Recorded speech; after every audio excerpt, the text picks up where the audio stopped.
The Browns, they're putrid. They're the worst team in the NFL. The season, the 2024 season is over.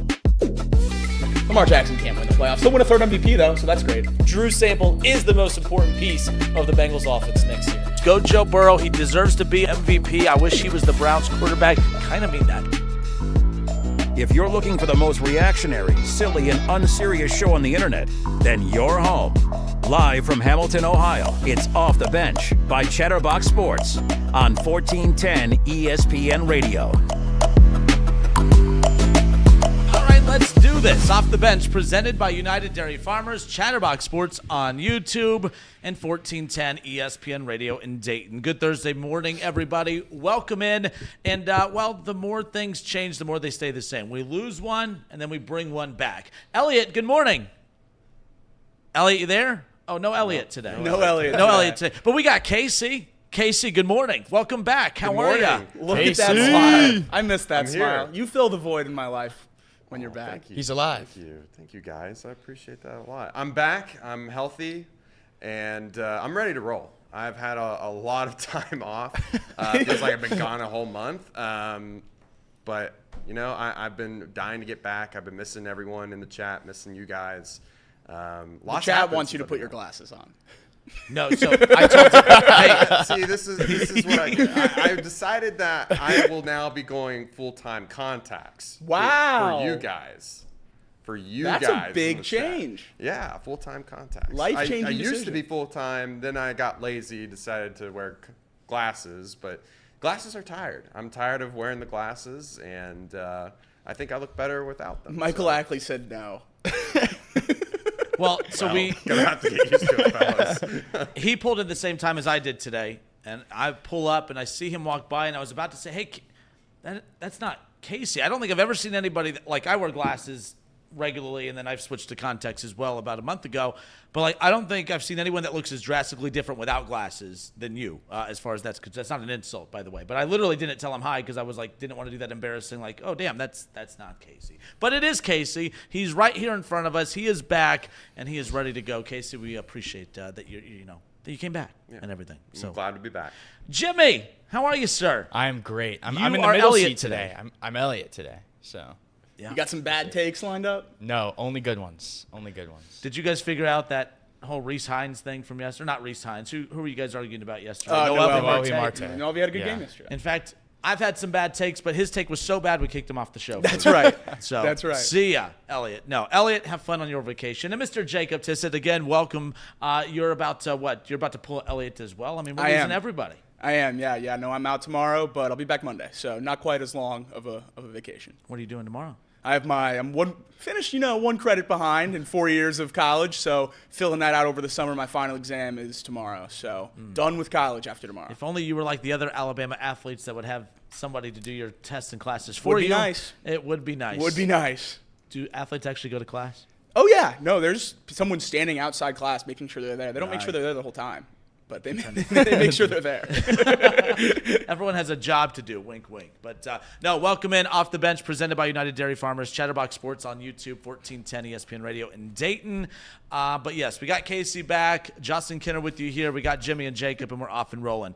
All right, so yesterday, remember we were beating up on Adam Schefter, right? He hates the Cincinnati Bengals. I don't really know how much Adam Schefter has to do with this particular topic at hand, but I know that everyone was real frustrated with Adam Schefter yesterday because he was beating up on the Cincinnati Bengals, basically saying that, well, they were robbing Jamar Chase. Excuse me. See, I can't even get through this segment without getting choked up. All right, that they were robbing Jamar Chase. I still think that's a very silly take. The more we learn about Jamar Chase's financial breakdown with the Cincinnati Bengals, simplifying it to only making $1 million this upcoming season is pretty silly, even by Adam Schefter's approach to this. But that's not what I wanted to open up the show with, because yesterday was the first day of camp. Okay, and we knew all the storylines in the offseason. Trey Hendrickson demanded a trade. He felt underappreciated. He felt that his pay was below what his production was for the Cincinnati Bengals, all because he agreed to that payment, by the way, but that's besides the point. They end up getting that ironed out. No noise there, right? T Higgins was the talk of the opening day of camp yesterday as well, because basically being very open about why he decided to just say, hey, we have a chance to win a Super Bowl. I want to put this noise off to the side. I'm just going to sign the tender get the $20 million plus guaranteed, and head into the season and focus on his next move next offseason. So that was pretty cool hearing him kind of open up about that as far as that's concerned. Joe Burrow being cocky as usual, talking about how great he is, talking about he was bored and why he got his hair cut. He did say, he goes, I'm pretty damn good. I thought that was cool. I thought it was cool too. Yeah, I'm sure you did. I'm sure you did. Right? But that's not what everyone's talking about, at least not what I'm going to talk about to open up. And I'm curious your guys' thoughts on this. For sure. Before I get to the Joe Burrow's comments on Jamar Chase, I am curious your thoughts initially when you first saw that Jamar Chase, he was at the first day of practice, but he wasn't at the first day of practice. Apparently on the first day of practice, after a break between minicamp and everything else, Zach Taylor has this plan. It's a mysterious plan. It's this great plan of easing Jamar Chase into camp. The guy is only in his mid-20s, and we're resting him on the very first day of camp. All I'm saying is if we would not have had all that talk yesterday about Adam Schefter, all that talk about Jamar Chase's future with the Cincinnati Bengals as far as this contract is concerned, and I do believe his long-term future is in Cincinnati, I just don't believe that everything is as hunky-dory as what we think when it comes to this contract as far as that's concerned. Is it a little alarming that he was just standing on the sideline, still being out there present, still being there, interacting with his teammates? Yesterday I thought this was nothing from Adam Schefter, but I do believe that Adam Schefter, being as aggressive as he is when it comes to the talking points of the Jamar Chase contract, it's one thing for Adam Schefter to say it, but if Jamar shows up and he's fully active in practice yesterday, moving on. Not even talking about it. We're probably talking about T Higgins. Probably talking about, Mims. We're probably talking about something else. But I do think it's a slight red flag that Jamar Chase was just standing on the sideline yesterday, not practicing. I'm sorry, I don't buy it. I do not believe Zach Taylor that there is a plan to ease him into practice. What are we doing? You're in shorts and wearing a helmet. It's not as if they went full contact yesterday. So I don't believe a word of Zach Taylor or the Cincinnati Bengals from my perspective. And I think that's probably pretty reasonable. I think there's a reason that he wasn't out there, and it's not injury related, and it's not because they've been practicing for a week. So that kind of leaves you with one option, and it has to be contract related, and you would expect it to be somewhat of an issue. I mean, he wants to be paid, and there's nothing wrong with that. And as long as he's here on day one, I don't really care. If he's standing out there in shorts and a T-shirt, that's fine by me. We have 2 years to get this contract done, the 4th year this year, and then the 5th year option if we really need it. So I'm not worried about Jamar. I'm going to choose to believe that it is Zach Taylor's big mega plan, even though it's probably not, because that's a little bit easier on my heart. Because if Jamar Chase is holding out with 2 years left on his contract, that's a pretty big issue. But if he's here on day one, I assume he'll practice at some point this week or next. So if he's holding out by this time next week still in shorts and a T-shirt on the sideline, I guess holding in, that'd be a problem. But day one, I'll take it as it comes here. Jimmy Rearing, what you got? Yeah, no, I agree. As long as he's here, I think it shows that he's committed to the Bengals. And like we talked about yesterday, he's going to make his point. He obviously wants to get this contract done. He wants to stay in Cincinnati. And I think that doing what he did yesterday, standing on the sideline and in shorts and a hat, is something that fans may not love to see, but at the end of the day, the NFL is also a business. So it's something that he is going to have to do to kind of get these negotiations rolling quicker. But at the end of the day, still not worried about anything. Obviously, if it continues to progress this way for long periods of time, maybe I would begin to worry, but day one, still early. These things, it's going to get done. It's just a matter of when. Well, and again, it's going to get done, and I want to get to Casey in a moment. Again, I know you're a big Bengals fan. I know you have a lot to say about this, Casey. I initially, when I first saw that, okay, he's at practice, but he's not actively out there, participating. I thought the comments from Zach Taylor were kind of silly, but I'm not mocking Zach Taylor because what are you going to say? I think they're trying to keep this in-house. Here's my theory, okay? My theory is that there's not drama. I don't think that he is threatening the Bengals. I don't think that the Bengals are panicking. I think that this is just a simple negotiating tactic that is trying to be handled in a way that it will not become a distraction. So therefore, the Cincinnati Bengals will put out that, hey, this is a plan. We're going to ease him into camp, although that's still going to raise some questions because there's really no injuries surrounding him. We're going to ease him in. It's part of this plan. And then to ease the drama as well so that red flags don't take this story and people run with it, he's still going to be on the sidelines. He's still going to be interacting with teammates. What that says to me potentially is that the Bengals and his camp are actually in talks as far as, okay, how do we speed up this process? Either A, getting the extension done early, or working on what I'm seeing a lot of more this offseason than any other offseason, restructured contracts. I mean, I've heard that more. I saw the Browns do it with Amari Cooper. A little different. A contract already on the books, money on the books to structure as far as that's concerned. I am fascinated to see what comes of this. Now, the reason I'm buying more into there being more to this than just a plan from Zach Taylor is the quote, is the comment and the response from Joe Burrow following camp when he addressed the media. Charlie Goldsmith, who covers the Cincinnati Bengals for the Cincinnati Enquirer, tweeted out this from Joe Burrow yesterday. There you see it on your screen for those who are tuning in and hanging out with us on YouTube. Joe Burrow and Jamar Chase, we've had our discussions that I'll keep private. His business is his business. He's out here encouraging guys. I'm not entirely sure what his plan is. I know he's with us 100%. I know he'll be physically and mentally ready whenever he steps foot back out there.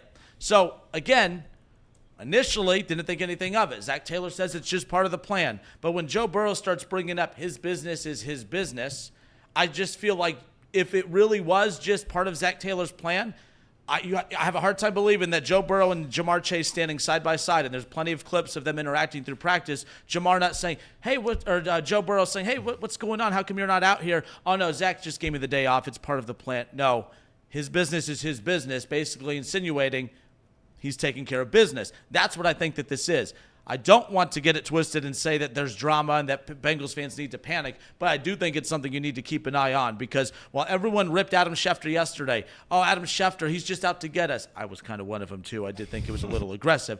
I'm not saying everything that Adam Schefter said was true, but I believe he knows probably something that we don't, obviously probably catching wind of maybe conversations happening behind closed doors, and I do believe that that's what's going on here. It's not drama yet, but it has the possibility of turning into that. I've said for weeks and months with you guys saying, hey, we even had Jay Morrison on. Are we sure that this is just going to be an easy contract negotiation, that there's going to be no drama?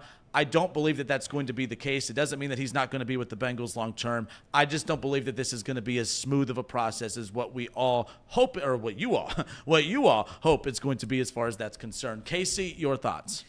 I do think it's a little concerning that there's kind of conflicting messages going on both sides. Zach Taylor saying that there's a plan. We have a plan for Jamar, for T, for Joe, specifically coming off that wrist injury. And then Joe kind of says, like, I don't know what Jamar's doing. Like, if he knew that he was supposed to be sitting out today, then he should know, like, this is just part of the plan, and then he would say that, right? Not that he doesn't know what Jamar is going to do moving forward. It's his business, this, that, and the other. So for me, it's a little concerning. I'm not going to hit the panic button until Zach Taylor's quote becomes untrue. So if Jamar Chase sits out next couple days, then I'm going to be a little more panicked. I think you said, next week by Monday or something like that? I think if we're talking about this time next week, I'll be really worried. Yeah. Not really worried. I take that back. He's going to play this year regardless of how long he sits out. So it's not a worry in that sense, like it is with some other guys like Ayuk and CeeDee Lamb. But, I think the contract discussion gets a little bit louder if we're hitting, Wednesday, Thursday next week, and he still hasn't practiced. Yeah, I think I'm with you on that. I still think whatever happens, if there's no contract, I still think he plays this season. 100%. Right? I think the bigger concern is what happens following that after the offseason. Like, where were they even at if it wasn't done, this preseason, which it could be possible that it doesn't get done. They've already said that if you listen to that Adam Schefter quote, that most of those contracts don't get done until after the fourth year, which he's in the middle of his fourth year, not after. So just to clarify that. So for me, I'm not going to be full-on panic until obviously next season if something is not done. Joe and Jamar are tight. They both have buzz cuts, so they talk to each other all the time.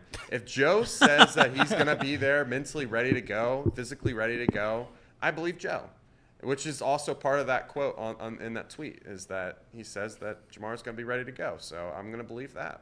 Yeah, and I didn't have any red flags at all until that Joe Burrow quote, because it seemed like the Bengals usually do a pretty good job of keeping everything streamlined in the organization, at least what's coming out Whether there's They do better than the Reds. I think they do a way better 100%. job. I give them that. They do a way. They're more buttoned up with the information that is put out there and how it's put out there. And even if it annoys me, they also keep stuff tight-lipped, and that annoys me. But that's not them not doing their job. That's just a media guy wanting more. Exactly. So I think they do better than the Reds. Yeah, and that's why this was a little bit interesting to me, because this is one of very few times you hear two different stories out of the organization. Usually everything stays pretty in line, and obviously it is something to do with the contract. I mean, what else are Joe and Jamar talking about? So that's something, and I don't think it has anything to do with Jamar Chase holding out, but in other wide receiver news for the Bengals, they're working out Hakeem Butler, the UFL Offensive Player of the Year. He led the league with 652 yards. He's 6'5", 225 pounds, just 28 years old. A super exciting player. He looked great in the UFL, obviously much less competition than the NFL, but we'll see if he makes the roster or makes the practice squad or whatever happens there. But definitely another interesting piece with that Bengals wide receiver room. All right, Off the Bench, presented by United Dairy Farmers, Chatterbox Sports on YouTube, 1410 ESPN Radio in Dayton.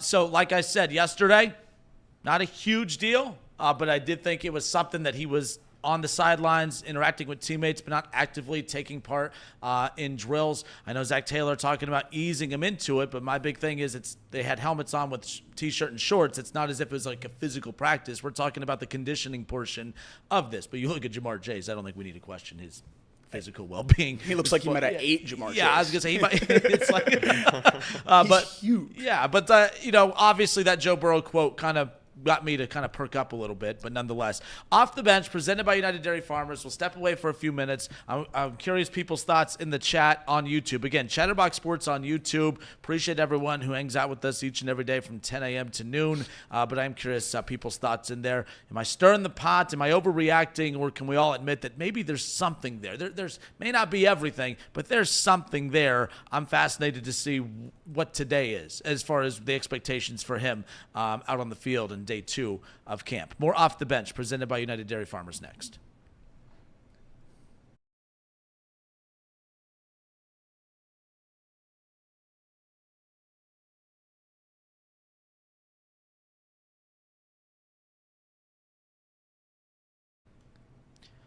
All right, and we are back. Off the Bench, presented by United Dairy Farmers, Chatterbox Sports on YouTube, 1410 ESPN Radio in Dayton. Shout out to Elliot. He's out for a week. He's on vacation. He has earned it. He deserves it. We're looking forward to getting him back here very soon. And then we are also glad to have Casey back after he was on vacation. Then, of course, that's the worst, too. You get back from vacation, and you and the family get sick and trying to battle back. But you're back today. We appreciate you coming back, and welcome. So there you go. Even though I'm burying your team, right as you come back, you're like, this is what I came back to?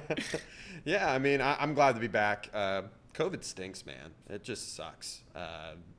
You think you're going to come back from having a great vacation and then go to the airport, which, by the way, I didn't even get into the shutdowns that happened. That affected our trip coming back home. We were supposed to be back on Saturday. Flight got canceled. That was a whole ordeal. I had to buy whole separate tickets to get back home. It was just bad all around. What airline did you use? Allegiant. Okay. But so CrowdStrike, I saw this. CrowdStrike, which is the company responsible for last week's Microsoft computer crash, right? They are offering an apology to its clients in the form of a $10 Uber Eats gift card. Ooh. And they are passing along some of that stuff to the airlines to help ease tensions with the passenger, with their customers as well. So I want you and the family to get what you have coming to you. You need this $10 Uber Eats gift card. So just be looking out for that. I mean, the competitive, inferior version to DoorDash. Yeah, I love that. Can't wait for that. By the way, that'll cover your delivery fees at least. So you're still yeah, that's not even getting the food to your door. Sometimes no gift is better than the gift, and the $10 Uber Eats gift card from CrowdStrike, I think we'll just pass as far as that's concerned. I went to a sports bar the other night after the TBT, and they still have that big blue screen of death on their there's some monitors that they have that's still down right now. Yeah, I know I was trying to talk to you in terms of your video gaming consoles. No, I got you. So yeah, the blue screen of death, dude. Like, it's still impacting some of these people, but nonetheless. All right, we opened up. Jamar Chase did not actively participate in camp yesterday. Was physically there though, interacting with teammates on the sideline.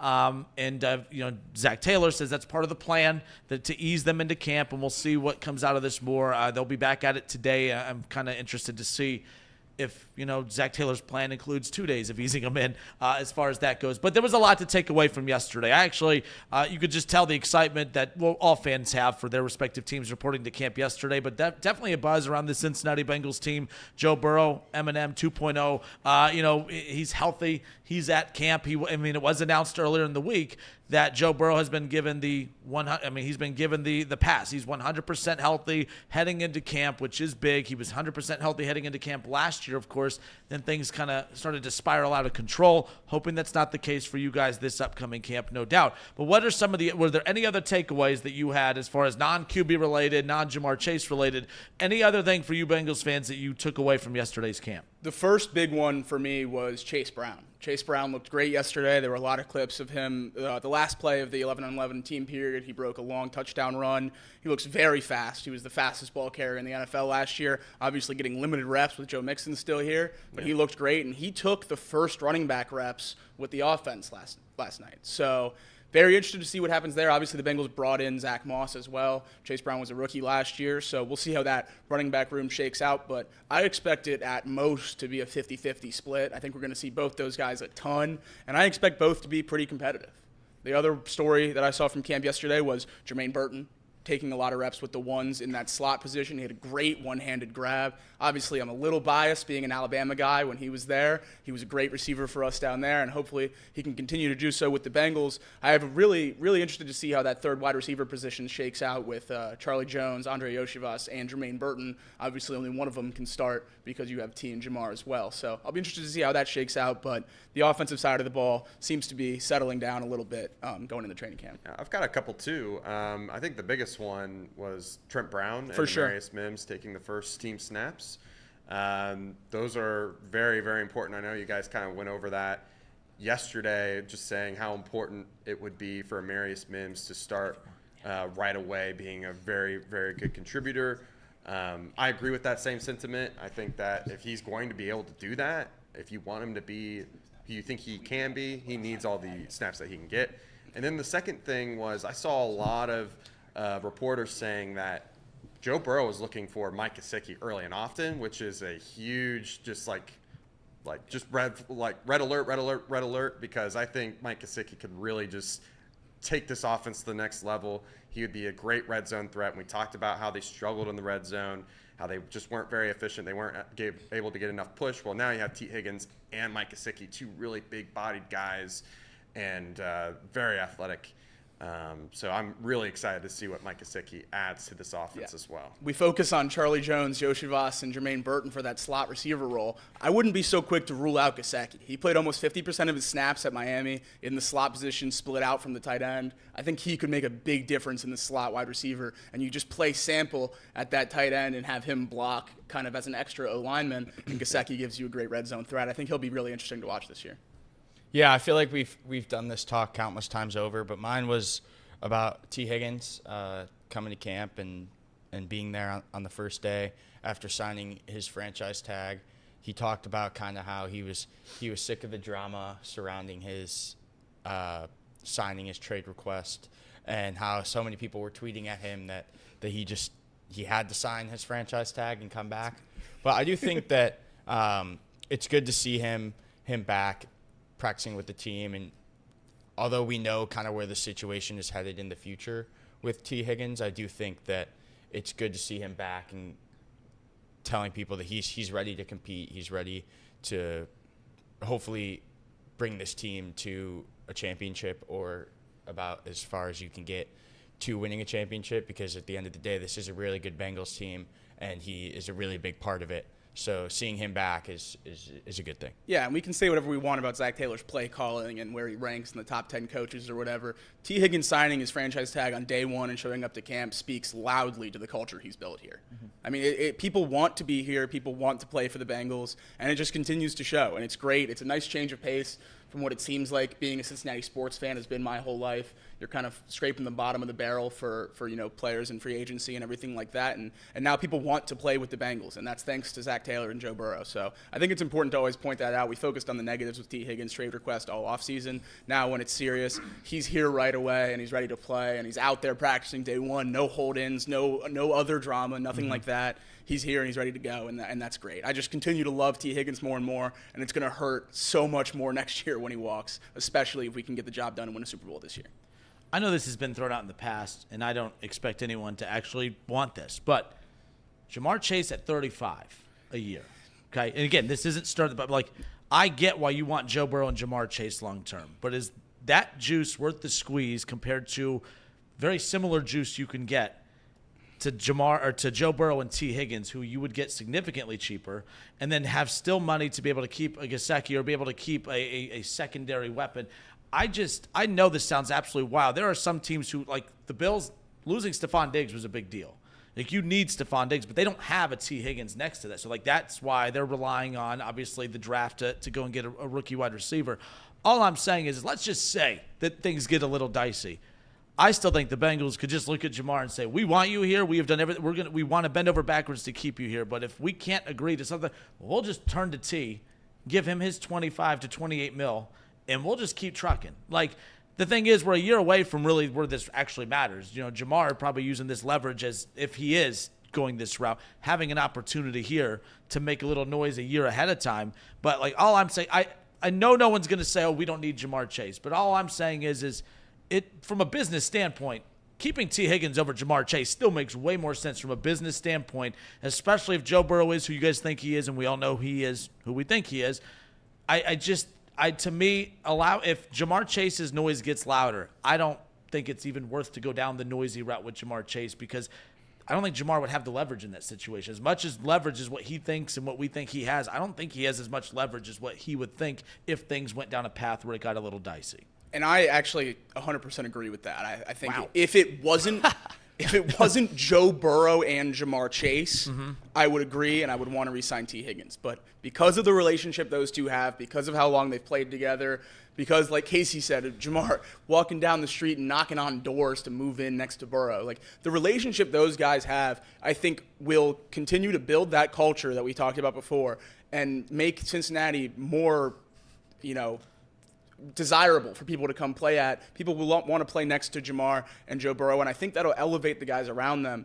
I think the gap between T and Jamar is pretty big, too, on wide receiver skill, but I don't necessarily think it's as big as the money will be, which is my issue. I think it's going to be about a $10 million difference. Jamar, and that was my 35 to point. 38 and T 25 to 28. So it makes sense if it wasn't the relationship between our quarterback and our wide receiver that we've seen work so well. Yeah, and especially, too, and here's the other thing. If you look at the Kansas City Chiefs, right, Tyreek Hill left, and I know that you still have – he still has, obviously, the top tight end in football, so it's not as if he doesn't have pass catchers, right? But had Tyreek Hill left and then the Chiefs took a major step back because they lost their number one wide receiver, then it would be one of those like, oh, no, we can't move on from Jamar Chase. But we've all pretty much agreed that the top two QBs in the NFL, Patrick Mahomes and Joe Burrow, and all of you believe Joe Burrow is 1A, 1B when it comes to Patrick Mahomes from a talent standpoint, right? We just watched the Chiefs win back-to-back Super Bowls after losing Tyreek Hill, who many believe before Jamar Chase really took off as the top wide receiver in football, top three. All I'm saying is it's not as if there's not a blueprint out there or a team out there that has, oh, man, we lost our top wide receiver and we're just falling off the face of the earth. Losing Jamar Chase would not be ideal, but at the end of the day, I don't think that squanders the Cincinnati Bengals Super Bowl window moving forward if it ever went that direction as far as that's concerned. Casey, anything? I see that leg bouncing, so welcome back. Yeah. Casey comes back and we do Bengals to start the show. It's perfect. Yeah, I'm ready. I'm ready to roll. If this is a discussion between T and Jamar, I obviously want Jamar. I think he's the better receiver. I think no one disagrees with that. even for the money and the relationship that Jamar and Joe have. I think all those are really great points. But at the same time, I look at what the Chiefs did, and I see how they were able to get by with, I mean, it was still a Hall of Fame level talent in Travis Kelce.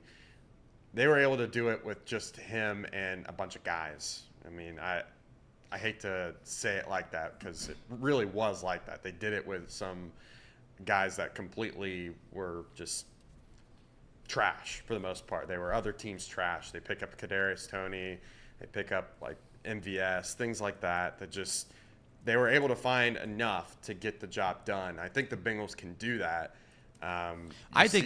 Real quick to intervene right there. Yeah. I agree with you. They had to go find other people's trash, but the thing is, you lose Jamar Chase, you don't have trash. You have T Higgins, and Burton looks and has the potential to be really good. I actually think the Bengals are more set up to be way better off without Jamar Chase than what the Chiefs were post Tyreek Hill. So I agree with everything you're saying. Like the Chiefs had to work really hard just to salvage something. I don't think the Bengals salvage anything. T Higgins, if that's your number one weapon, I still think you're fine as far as – and by the way, this isn't happening. Jamar Chase is getting that long-term deal. All I'm saying is if it does start to get a little noisy, I just don't think that noise is worth all the drama considering it's not like they're desperate for pass catchers. I still think they have enough weapons if that's the case. But continue, Yeah, but I just wanted to intervene there. I don't disagree with you either. I'm just not in the business of getting rid of potential like Hall of Fame level type players, guys that are just like so good that they're in the top 3 of their position. Like I'm just not in the business of doing that. If I'm gonna get rid of a guy, I'm gonna get rid of a top 25 player. If I have to make the decision, right? I'm not gonna be the one that looks silly getting rid of Randy Moss. I'm not gonna be the one that looks silly getting rid of Terrell Owens, despite the headaches that they give your team, right? I'm not gonna be the one to do that. Now the Bengals might feel different. I don't think Jamar Chase is necessarily a headache yet. I don't think he will be either, especially after what Joe Burrow said, after we said that he would be 100% in, ready to go this season. I just think that, if you're looking at what the Chiefs did, they kept a Hall of Fame level type caliber player around and then just filled in a bunch of guys, right? You look at kind of what the Packers did with Aaron Rodgers and Devontae Adams. It was that duo and then a bunch of guys, right? That system works. I think that's what they should do. You just keep Jamar, you keep Joe, and you fill in a bunch of guys. And maybe you don't have to do that because, like you said, Burton looks really good right now. The group of guys that they brought in this year with Gesicki, with Yoshi and Charlie Jones, those guys look like they're taking another step forward. Maybe they don't have to find the next T. Maybe they've already got the guy in the wings. So for me, it's getting rid of T. Maybe I'm getting a little too far ahead of ourselves here because this is one day of camp, and here I am trying to kick I love the NFL, man. Trying to kick your number one wide receiver to the curb. What a bum. We're in the middle of the MLB season talking about how it's tough to fill segments with the Reds, and we're day 1 of camp, and we're filling 2. Have you guys thought about this? Hey, question. Should the Reds be buyers or sellers? Have you guys thought about this yet? I have not. We need more time. Haven't We talked need more about it time. We need more time. We're done with that. I tell you that much right there. But no. So practice starts at what? Do you know what time camp starts? For In the Bengals? afternoon. It's in the after the afternoon. show. It's I think it's usually at like like 1 or 2. 2. Yeah, I think So it's as we at 2. close the book on this, Jamar, is he practicing today? Is this segment going to be, by the time it starts airing later in Dayton, are we going to just, man, I can't believe these idiots are talking this long about this. Well, he's out there dominating in practice. Is he practicing today? I hope he does. That'd be cool. If he No, walks out that's not there what I and asked. practices. Is Jamar Chase gut on the feeling? field If I today? had to put money on it, I'd say no. Oh. I would say he doesn't practice today, and he doesn't practice. I actually don't know if they have practice tomorrow, but I would say he doesn't practice this whole week, and he's back on Monday. See, this is one of them weird days. I'm just anticipating. Like, I saw someone say, Kinner said wow earlier because I couldn't believe you agreed with me, to be honest with you. It's the blindsided stuff. And I'm like, we'll be fine with this topic. And then just unleashes on me. But, okay, I like that. I like that answer. I like that honest answer. Jimmy, is he going to be there, do you think? No, I don't think so. I think he'll hold out a little bit longer. So we're saying he's holding out. Is that what this is? I don't know what else it would be. Yeah. If I'm being honest. It's weird. For lack of a better word. Holding in. Hold in. It's a hold. It's Like weird. it's a sit-in. Whatever they call it. Most holdouts don't have your player that you're worried about at the facilities, like at practice. Like he's actively there watching them practice. That's I true. don't know. It doesn't sound like a holdout to me. The reason that I think this is a warranted topic to talk about is because if we were in San Francisco, we would be talking about this with Ayuk. Ayuk is holding in, and he's wearing sweatpants and stuff, standing on the sidelines, and it's a very similar situation to Jamar But Chase. they've called it that. Right. We know That's that it's the a thing. contract thing. That's the thing. If you remove the media Okay. relations with the organization, it's the same thing, though. It's guys who are under contract this season that are at practice and not practicing. So I think it's warranted to talk about, but until you hear concrete holdout words come from either Zach Taylor or Joe Burrow, Jamar Chase himself, or the ownership, I'm not going to press the panic button. All right, Casey, send us out with this. Was Jamar Chase, he was on, I mean, he'll be at camp. He'll be on the sidelines interacting with teammates, but will he be interacting with teammates between drills? Will he be out there participating in camp on day 2? I'm going to be the fool. I'm going to believe Yeah, that. I love Jamar fools. Chase is going to be full on practicing today. I hope you're right. He's going to be catching deep go balls from Joe Burrow. I would send every single Jamar Chase practice clip to Kenner today. His phone will be blowing up. Can't wait. That's fine, man. Stirring the pot. Stirring the pot. Whatever. It is what it is. But no, like I said, I thought for sure I was kind of stretching it yesterday, but I'm like, when I saw Burrow's quote, I'm like, no, there's something there. There's something there For sure, because Burrow would not be like, dude, why aren't you out here? Oh, no, Zach, coach said I'm good today. It's part of his plan. No, it's I'm dealing with stuff. Oh, okay, I'm not going to talk to you about it. And that's, so the less Joe Burrow said, the more he said, and I love that as a media guy. Are you yawning? You jerk? Sorry. Am I boring you? No. I know I'm boring everybody else, but damn, Jimmy.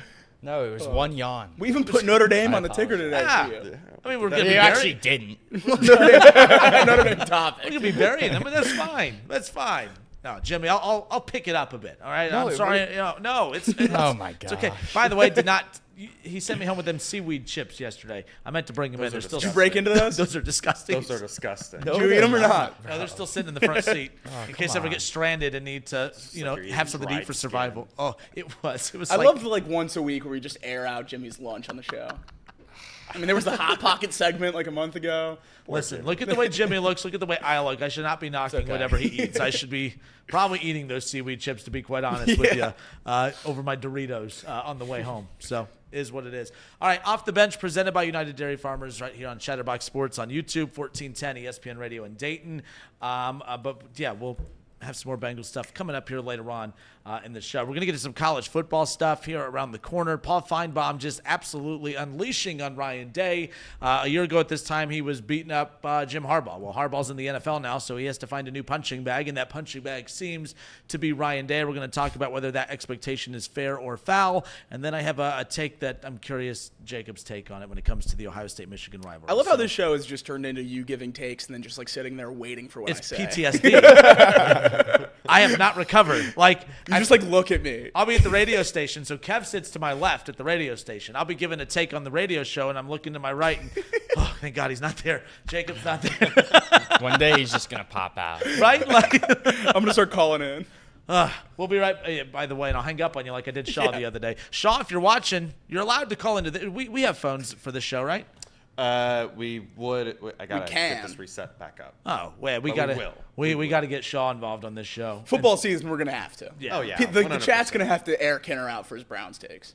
Oh, you mean when they're 6-0 and you guys are looking up at us in the standings? You mean that yeah. I'm most, Phone lines defi- are open. Probably. I'm most definitely calling in at once. Attaboy, Jimmy. We'll be right, as long as I'm not boring the hell out of you, right? Oh, my gosh. We'll be right back. Off the Bench, presented by United Dairy Farmers.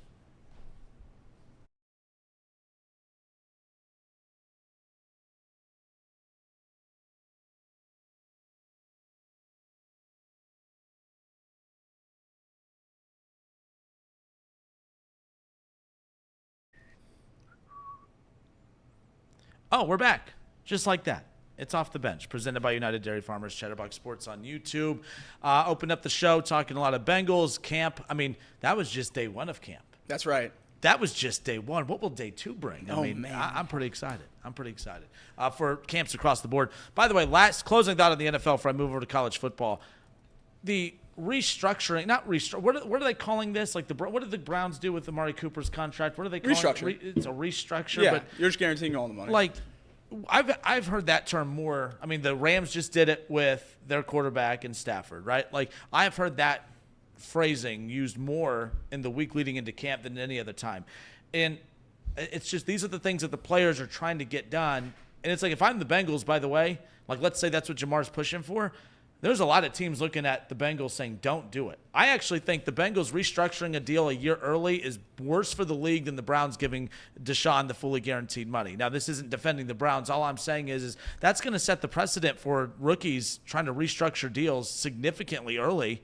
And I don't think that's good for the NFL. I mean, we talked about Hendrickson. Yeah, as far as that's concerned, completely different to a certain extent. But there were a lot of teams saying, hey, don't restructure that. Like, a lot of teams look at everyone around the league saying, don't do that. Don't give that player the leverage. That's why you have the battle between the Players Association and the league itself. And these are the things that the Players Association is pushing. The Players Association is in the ear of Jamar, in my opinion, right? So no one's wrong. But the league's like, no, we can't give up that power. Because if Jamar does win, man, we're going to see this across the league. And all of a sudden, drafting wide receivers to have cheap weapons all of a sudden becomes a little bit noisier a year earlier than you'd like. So that's the development I'm keeping an eye on as far as that's concerned. Yeah, no, I think that's definitely, you see how much one contract can change a whole position. So whoever does that for position players will certainly change the whole landscape. Yeah, I don't know exactly how the restructures work. Usually, I feel like you have to have like a signing bonus or a roster bonus, right, to be able to then transition and move it around. Next year, it's just his salary. It's just, right? yeah, it's like just his base salary. So I don't know if to me, that almost sounds like a complete rework of his rookie contract, which would be unprecedented. That's never happened. I don't. Now I could be wrong. I don't think you're allowed to do that. Correct. I think rookie contracts are locked. So I mean, I don't think you can restructure rookie contracts. I mean, yeah, I'm fascinated by it. Not just because it's the Bengals, just because this would have a ripple effect across the league Certainly. if that's the case, no doubt. But we'll dive back into the Bengals and more later on. I want to talk a little college football. I know I'm still learning, the Chatterbox listeners, as far as college football is concerned. I know you guys aren't the biggest Buckeye fans, nonetheless. But hey, this is a chance for you to hate on the Buckeyes. So that's right. Buckle up. ESPN's Paul Feinbaum suggests that Ryan Day should be fired if Ohio State loses to Michigan in 2024. And although I understand, like my biggest problem with the Ohio State-Michigan rivalry, okay, and I've been in the minority on this take for quite some time, that I think we put way too much stock into the Ohio State-Michigan rivalry, as crazy as that sounds. The Ohio State-Michigan rivalry has so much history. It carries so much weight in the perception of what a good or a bad season is for the Buckeyes. But I'm here to tell you, when I'm a fan of a team, I want my team to do everything that they can to win a national championship. I want my Reds to do everything they can to win a World Series. Okay, I want my Browns to do everything that they can to win a division, to win a playoff game, to win a Super Bowl. Jimmy, no, but that is my mindset in every sport that I follow. I want my team to do everything that they can to win a national championship. What I do, can you imagine? We hate the Cubs. What up, Reed? We hate the Cubs as Reds fans, okay? I can't stand Cubs fans. Cubs fans can't stand Reds fans. We root for the Cubs to fail. Like, that's what we do, right? Can you imagine if we were doing this whole, like, man, I don't really care if the Reds win the World Series this year. I just want them to beat the Cubs. I just want them to win the Cubs series for the season. That's all I care about. That would be ridiculous. Cincinnati Bengals, I know you would love to beat the Browns. You want to beat the door, you want to beat the hinges off the Browns. You want to kick their ass, right? No doubt about it. But you got beat up by the Browns 2 years ago, and you still went to a Super Bowl. Obviously, you hate the fact that you lose to the Browns. You may not look at the Browns as your number one rival. Let's say imagine saying, I don't want to win a Super Bowl. I don't care about the Super Bowl. That's not the biggest game to me. We just want to beat the Steelers. That would be ridiculous. That would be silly. I would mock that. All right? But with this Ohio State-Michigan rivalry, it used to be, okay, the only thing that matters is beating Michigan. Well, what about winning a national championship? Well, you can't win a national championship unless you beat Michigan. Well, I'm here to tell you those days are no longer here. That's no longer the mindset. Now, the mindset is still to beat Michigan every year, and I applaud that. I get that. I still put I love the Ohio State-Michigan game. There's just something different about that week leading into it. There's just something different about waking up the morning of. I absolutely love the Ohio State-Michigan matchup. But I am absolutely nauseated when I hear Ryan Day. Okay, this was so not this past playoff, but the playoffs before when they lost to Georgia on New Year's Eve. They lose by a field goal. I mean, everyone thought Ohio State was going to get beat down because Ohio State was so up and down that year. They just got trucked by Michigan, in the final game of the regular season. And now you have powerhouse Georgia coming in, right? Like, oh my gosh, what is going to happen? They showed that they were as explosive, if not better, than Georgia. All right, defensively, they were not good. Obviously, it's what allowed Georgia to stay in it. But they had a chance to beat Georgia. They missed a field goal. It would have totally determined the outcome of that game. And I hear an interview about a month after the season, and Ryan Day is talking about, recapping the season, looking back. Obviously, the loss to Michigan at that time for the second straight year, losing to Georgia in the semifinals of the college football playoff, of course. And I hear Ryan Day actually utter the words like, obviously both losses were, pretty bad, but man, I'm still losing sleep over the loss to Michigan. And I'm like, what? I get that you want to beat Michigan, and you could lose sleep because of losing to Michigan, but you should be nauseated that you lost to Georgia. Georgia was the team that had you beat them. You would have trucked TCU in the national championship. Losing to Georgia is what cost you the national championship, not losing to Michigan. Losing to Michigan sucked. It stung. It kept you from winning a Big Ten title, and you should be angry, and you should want to pummel Michigan the next year. But this idea that Michigan, if you lose to Michigan, that is the absolute worst thing now that can happen in modern college football for the Buckeyes, I'm sorry. I know that that's how it is. I know that that's how the majority of the fan base believes it should be. I just don't. I think that is absolutely silly. So when Paul Feinbaum comes out and says if Ryan Day loses to Michigan for the fourth straight year that he should be fired, well, what if they go on to the semifinals of the college football playoff and lose by a field goal to Alabama? What if they go on to the national championship and lose by a field goal to Georgia, right? What if they beat Alabama or Georgia in the national championship? Should he be fired because he lost that one stupid game to Michigan? And I shouldn't disrespect it and say it's a stupid game. It's the game. I get that.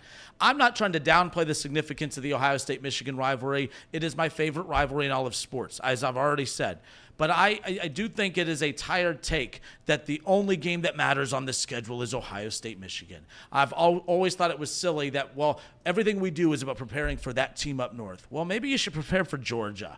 Maybe you should be keeping an eye on what Alabama's doing. Maybe be keeping an eye on what Oregon's doing, because Oregon, by the way, whether it's Phil Knight's money or not really sure, Oregon's a power that I think is here to stay for quite some time. So while you focus on that one opponent, and I don't actually think that they're ignoring the rest, but this is the message that they keep putting out there. Stop it. I'm over it. I want Ohio State to kick Michigan's ass, no doubt about it. But we need to stop with this idea that the only game that matters is that one. Because if they lose for a fourth straight year, I'll be very disappointed. But if they go on a deep playoff run, and they'll make the playoffs, they're already in. All right, if they go on a deep playoff run and they go toe-to-toe with the best teams in the country and they lose by a field goal, or heaven forbid, win it all, I mean, it would be a very interesting time. It would be a very Ryan Day is still a polarizing figure in Ohio State history, no doubt about it. I just have a hard time buying in that this is the one game that matters and everything else doesn't. To me, national championship or bust, not Michigan or bust. It's no longer the olden days where you can't win a national championship unless you beat Michigan. Hell, Ohio State, when they lost to Georgia 2 years ago, they got pummeled by Michigan and showed that they were as good as Georgia. And had they beat Georgia, they would have won a national championship, even with the loss to that team up north. So that's all. I just want to retire that just slightly because I don't think that that's true anymore. You should want to beat Michigan the way Alabama wants to beat Auburn, the way that any team wants to beat their rival. But this idea that Ryan Day, I'm not losing sleep over the Georgia game, the game that actually cost you a national championship. I'm losing sleep over the Michigan. How about you just lose sleep for all of it? How about just be an Ohio State coach that hates losing to anybody regardless? Then I will sleep a lot better as far as that's concerned. Now I'm looking off to my right. Now I'm afraid to see what Jacob's going to say. But Jacob, how far off am I on this? I'm trying to find a way to balance, not completely burying the Ohio State-Michigan rivalry. That's not my take. But this idea that everyone puts the result of this one game a year, and we're going to fire Ryan Day over it, regardless of what he does in the playoff or wins the national championship, I just think that's kind of silly at the end of the day. You're on a roll today. I think that's a pretty sound take as well. Damn! But I do disagree. I'm on the other side, and I understand that I might be wrong. I mean, I'd rather be 1-11 than 11-1 and win a national championship, and that's just how I operate with college football. I'd rather beat Michigan than anything else. It means more for me than winning a national championship, and that's stupid, and that's not how college football should work. But that's how rivalries work, and that's how I operate. The thing with Ryan Day for me is people want to fire him because he lost to Michigan 3 times. what would have happened to Michigan if they fired Harbaugh for losing to Ohio State 5 times? I mean, that's conveniently forgot about now. Harbaugh started in his first 5 years, which is how long Ryan Day has been the head coach at Ohio State. Harbaugh was 32-7 versus Big Ten programs not named Ohio State, and 0-5 against Ohio State. Ryan Day is 40-0 against Big Ten programs not named Michigan, and 1-3 against Michigan. So obviously, you want Ryan Day to be beating Michigan. I think if he would have came in when Jim Tressel came in and it wasn't such a dominant run for Ohio State right before, we'd be talking about him a lot differently. Ohio State won 15 of 16 games before Ryan Day came in. That's an unprecedented streak in this rivalry. Well, when Michigan won a bunch when everyone that was good at sports was fighting in the war, they won a couple years in a row. But, yeah, I mean, Ohio State really took control of this rivalry under Urban Meyer and under Jim Tressel, and now it's fallen back towards the middle of the pack now, and it's becoming more competitive, which I think is good for the rivalry as a whole. People on the national scale were starting to tune out because Ohio State was just kind of penciled in as a win every year, even though Michigan was still a top 10 program. But, yeah, I think the conversation about firing Ryan Day for losing to Michigan is focused on an old era of college football. It's going to take years for people to come around and recognize that the new era, you don't have to go 12-0 to compete for a national championship anymore. It's going to take some time. But I think when that does come around, Ryan Day is going to be one of the many coaches that benefits greatly from that new sentiment. Yeah, and again, like I said, I mean, the history of this rivalry, it was always precedented around that. So trying to, get away from that. Look, you still have to value that rivalry, no doubt about it. But I think context matters. I think if you've got upset by it, like if you lose to Oregon and then you go on to lose to Michigan for the 4th straight year, I'm not saying I'm on the fire Ryan Day, but I'm going to be like, yeah, I see why they moved on from him. But if you beat Oregon and you're undefeated and you get upset by Michigan but then go on a deep playoff run or win a national title, that could be a blip on the resume, no doubt about it, and it should be a talking point. But, again, for me, I'm always I want the national championship. I want the championship. I want the thing that actually – that's why Ohio State invests millions of dollars into this program. It's, yes, to beat Michigan, but ultimately – it's all about winning championships as far as that's concerned. But, look, that's the fun part about that. That's what I love about the rivalry itself is it forces us to think of it in a way that we don't think about any other sport and any other rivalry as far as that's concerned. What is Notre Dame's number one rival, Jimmy? USC. USC? Yeah. We'll be talking about that. We'll talk about that later. Coming up in a bit. But, yeah. Beating you, if you could beat USC for the next 10 years and not win a championship or lose to USC for the next 10 years and win a national championship, which one are you picking? I would lose to USC for the next 10 years and win the national championship. I mean, I think the Michigan-Ohio State rivalry is a little bit different. And I think right now a lot of it has to do with the fact that Ohio State was so dominant for so long that now as things kind of go back the other way, their fans are kind of getting desperate we need to get what's going on. We can't give up this run that we were having. I think one kind of interesting point with this rivalry and with college football as a whole is I think that had Ohio State and Michigan played during that COVID season in 2020, Harbaugh's deuces. I think Ohio State would have won by probably 63 points, and Jim Harbaugh would have been fired after that season. Luckily, I guess you could say, a bunch of Michigan players came down with COVID that week, so they couldn't play the game, and the rest is history.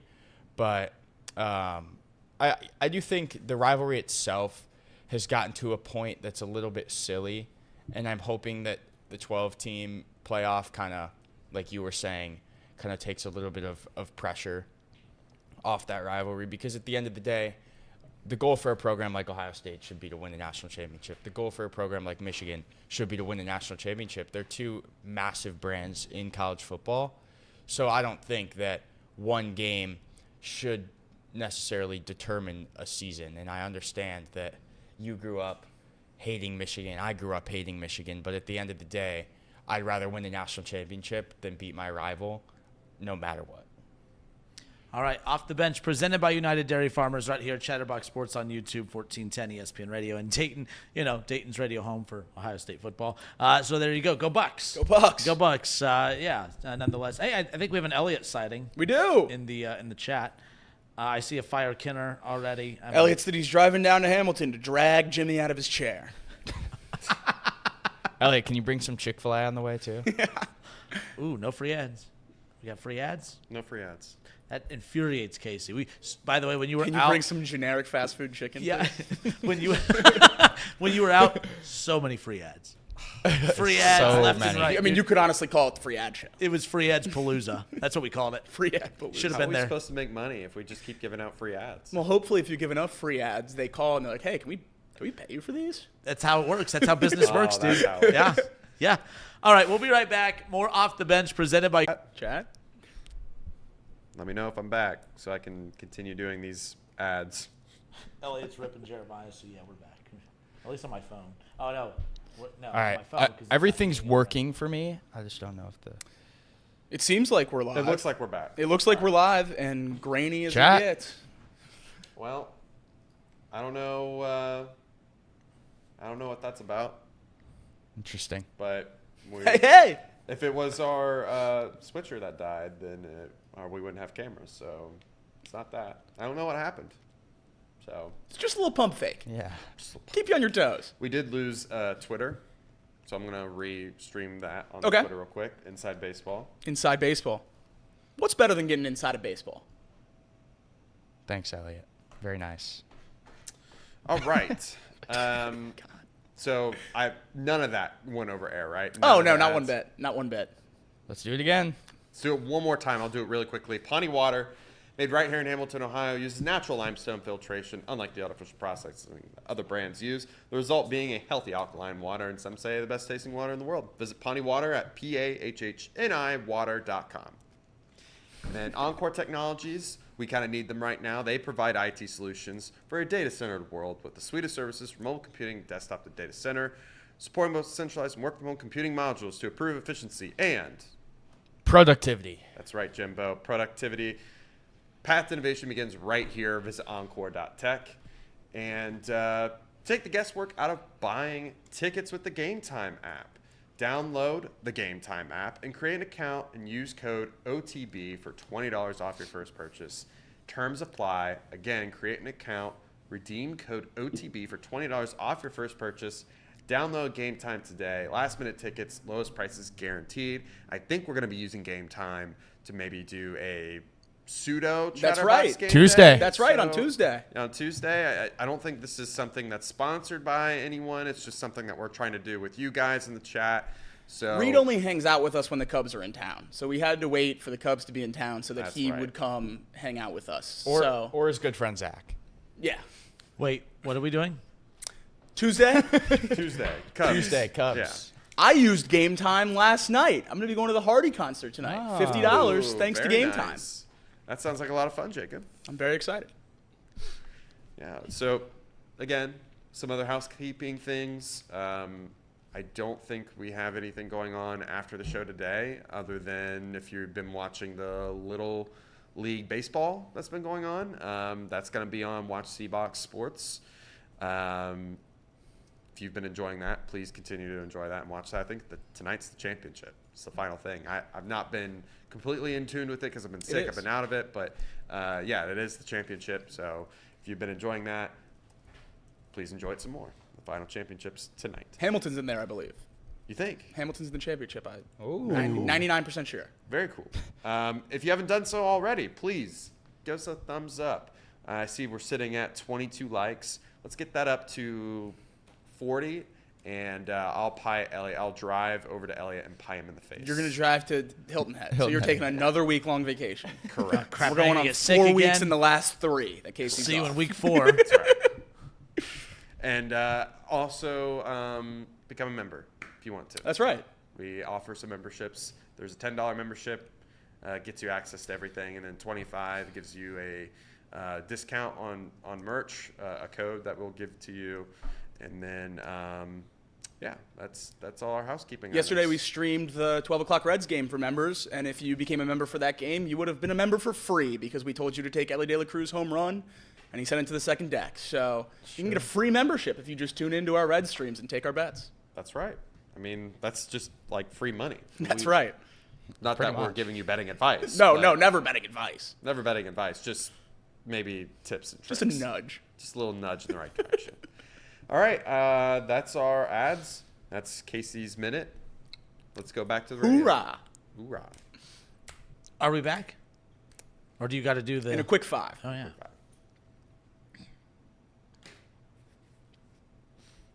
Oh, hey. Welcome back. Howdy. Hey. Off the Bench, presented by United Dairy Farmers. Elliot out today, and he is in the chat, however, and I saw he thinks we're going to screw up the headlines. Well, we are. We are. They're going to sound a little different, but I still think that we should find out what Elliot's favorite things are. So it's time for Elliot's headlines. Elliot loves 3 things: Joey Votto, David Bell, and leading off the bench with top headlines. And for the next 15 minutes, we'll be doing a moment of silence for Elliot. Are we ready? Oh, yeah, We should just zoomed in on his chair. Well, not his chair because Jimmy's sitting in I'm his sitting chair, in it. but the empty chair. Reed's chair. I mean, that chair. That chair. That chair. All Oh, right. that chair. So, Elliot, just so you know, headlines will sound a little different. You know, you're irreplaceable, dude. We can't do it exactly how you do it as far as that's concerned. But first up on headlines, your guys' reaction. College game day, of course, last year was a lot of fun because of Pat McAfee, at least in my opinion. And there was a lot of talk about Pat McAfee potentially not returning for game day, but that's no longer a question mark. He announced yesterday that he will be returning to game day for this upcoming 2024 college football season. Pat McAfee returning to game day. Last year was the most excited I've ever been for College Game Day with the addition of Pat McAfee, and this year surpasses that with the addition of Nick Saban and then keeping McAfee on the Mr. staff. Saban? Is That's that what right. That's right. That's right. No, I thought it was cool when Bill Belichick did the draft with McAfee. I think it's cool to see those guys who are the elite coaches see their input on the game, and I think Saban's going to add that to the panel. I mean, obviously, with all due respect to our good, dear friend Lee Corso, that coach is kind of on his way out. So I think Saban's You going think to... Kamala's going to replace him too, or do you? Oh, my. What? Whoa. My Yeah, bad. that's it. Yeah, that threw you off. My bad. Jimmy, you a Pat McAfee fan? I am a Pat McAfee fan. I think Pat McAfee. What's your thoughts on Kamala? No thoughts. Oh, okay. But Pat McAfee.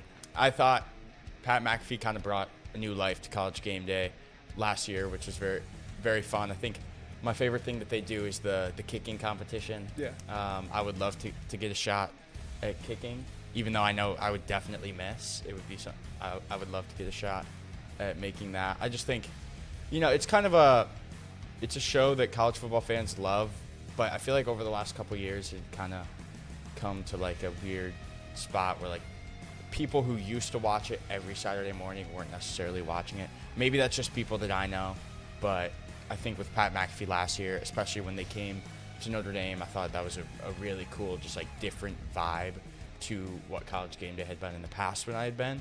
So I'm very excited he's coming back. I was kind of surprised that it took this long, but Well, I mean, because we like him. Yeah. We're kind of more of his. Like, he was brought on to College Game Day because we're kind of his target. Yeah. Demo, but he wasn't for the olds. The olds were not a big fan of him. But I think that's why Game Day is great, is because it has a good balance of your old school analysts mixed with some new school analysts, and you bring in Mr. Saban as he's referred. I saw some Mr. Sabans in the chat. And I so want got to a clear good that kick up out of real that. quick. I never called him Mr. Saban. It was always Coach. In all shit, did you interact with him often? Did you interact with him often? Often, no. I interacted more with the coordinators, but occasionally, like, but, like- held the door, said hi, like passing in the hallway. That's more than us. Yeah, So- passing in the hallway. Yeah, no. The most prominent coach that I knew, somewhat personally, was Sarkisian when he was the OC in 2020. I did a lot of Texas. Did a lot of the film stuff with him. Yeah, I can't stand Texas. You're helping the Texas program right now. All the work you did in the past, you just That's didn't realize right. it. But no, Pat McAfee back on College Game Day, as he should be. And I saw someone say, man, Pat McAfee's everywhere. Yes, he is. When you're the highest paid employee at ESPN, I'm the second. But when you're the highest paid employee at ESPN, you are going to be stretched into a lot of different directions. But the WWE thing, man, so he's going to be – It's crazy. yeah, because he's going to be doing Monday Night Raw on Mondays, obviously, but then College Game Day on Saturdays with all the travel there, and then, of course, his show in Indianapolis Monday through Friday. Yeah, I'd say he's slightly busy. Slightly. It's a little busy. Yep. Yeah.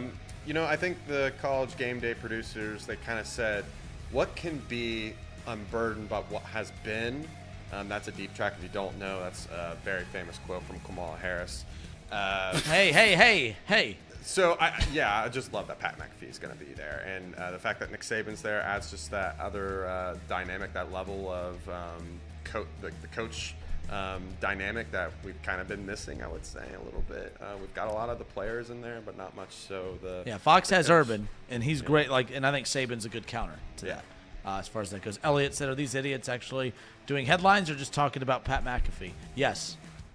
Well, I don't know if he knows this, but Yes. headlines are a little bit more than just the scores of last night's baseball games. Jesus. Wow. Ouch. Jesus. Burn. Well, I mean, Elliot, you were throwing shots. I mean, this is what Elliot's talking about with you, though. Like, you just go for the jugular every time. That's why I have PTSD over here. I'm just saying, nonetheless. But, all right, headlines. Continuing on. I kid. We talk about College Game Day. How about so I thought this was resolved. I thought that the NBA had reached a deal with TNT to carry certain packages. So I thought we were getting the return of the inside the NBA, of course, with Charles and everybody. But that's not the case. The NBA had just announced that TNT did not match Amazon's offer, and they will be going with Amazon Prime Video for the 2025 season and beyond. So this will for sure be it for Inside the NBA coming up with Charles, Shaq, Ernie, and Kenny. That stinks. I thought they had got it resolved, but I guess that was just them submitting an offer, which I think they had no intention. Look, they're carrying Mountain West football or Mountain West athletics. I don't believe that TNT did their best to keep this. I think that TNT, from a PR standpoint, I think they submitted a proposal knowing that it wasn't going to be accepted so that they can cover their own arse. I think that's all that this technically was. So I'm very disappointed in that. I think TNT dropped the ball on this. And even if Amazon, who is rumored to be wanting to try to work out a deal with the TNT crew, Chuck has already said he will not work for any other network other than that, unless that was a, kind of a off to the side, trying to negotiate off to the side publicly. Who knows? But yeah, that stinks. I'm going to miss watching the NBA TNT crew. I was kind of on the other side of that. I thought the NBA dropped the ball more than TNT. I think the NBA really has a lack of understanding of what's important. I mean, the stars drive the league, and they seem to really put it behind that. But I think the media personalities and stuff like that are crucial to the NBA. People don't follow the NBA in the regular season on a nightly basis. It's just not a practical way to be a fan of an NBA team playing 82 games. So, I always said that people tuned in for Chuck and Shaq and Kenny and that TNT crew, and now you're not going to see that anymore. So I think viewership's going to go down. We'll see who Amazon puts on that desk. Obviously, they could pull some crazy names. They have an unlimited amount of money, so they could pull some crazy names and put a good desk forward, and it could be not just as good, but it could be competitive. So we'll see what happens. But yeah, no, I was really, really upset by this. I thought the NBA should have bent over backwards to keep TNT hosting those games.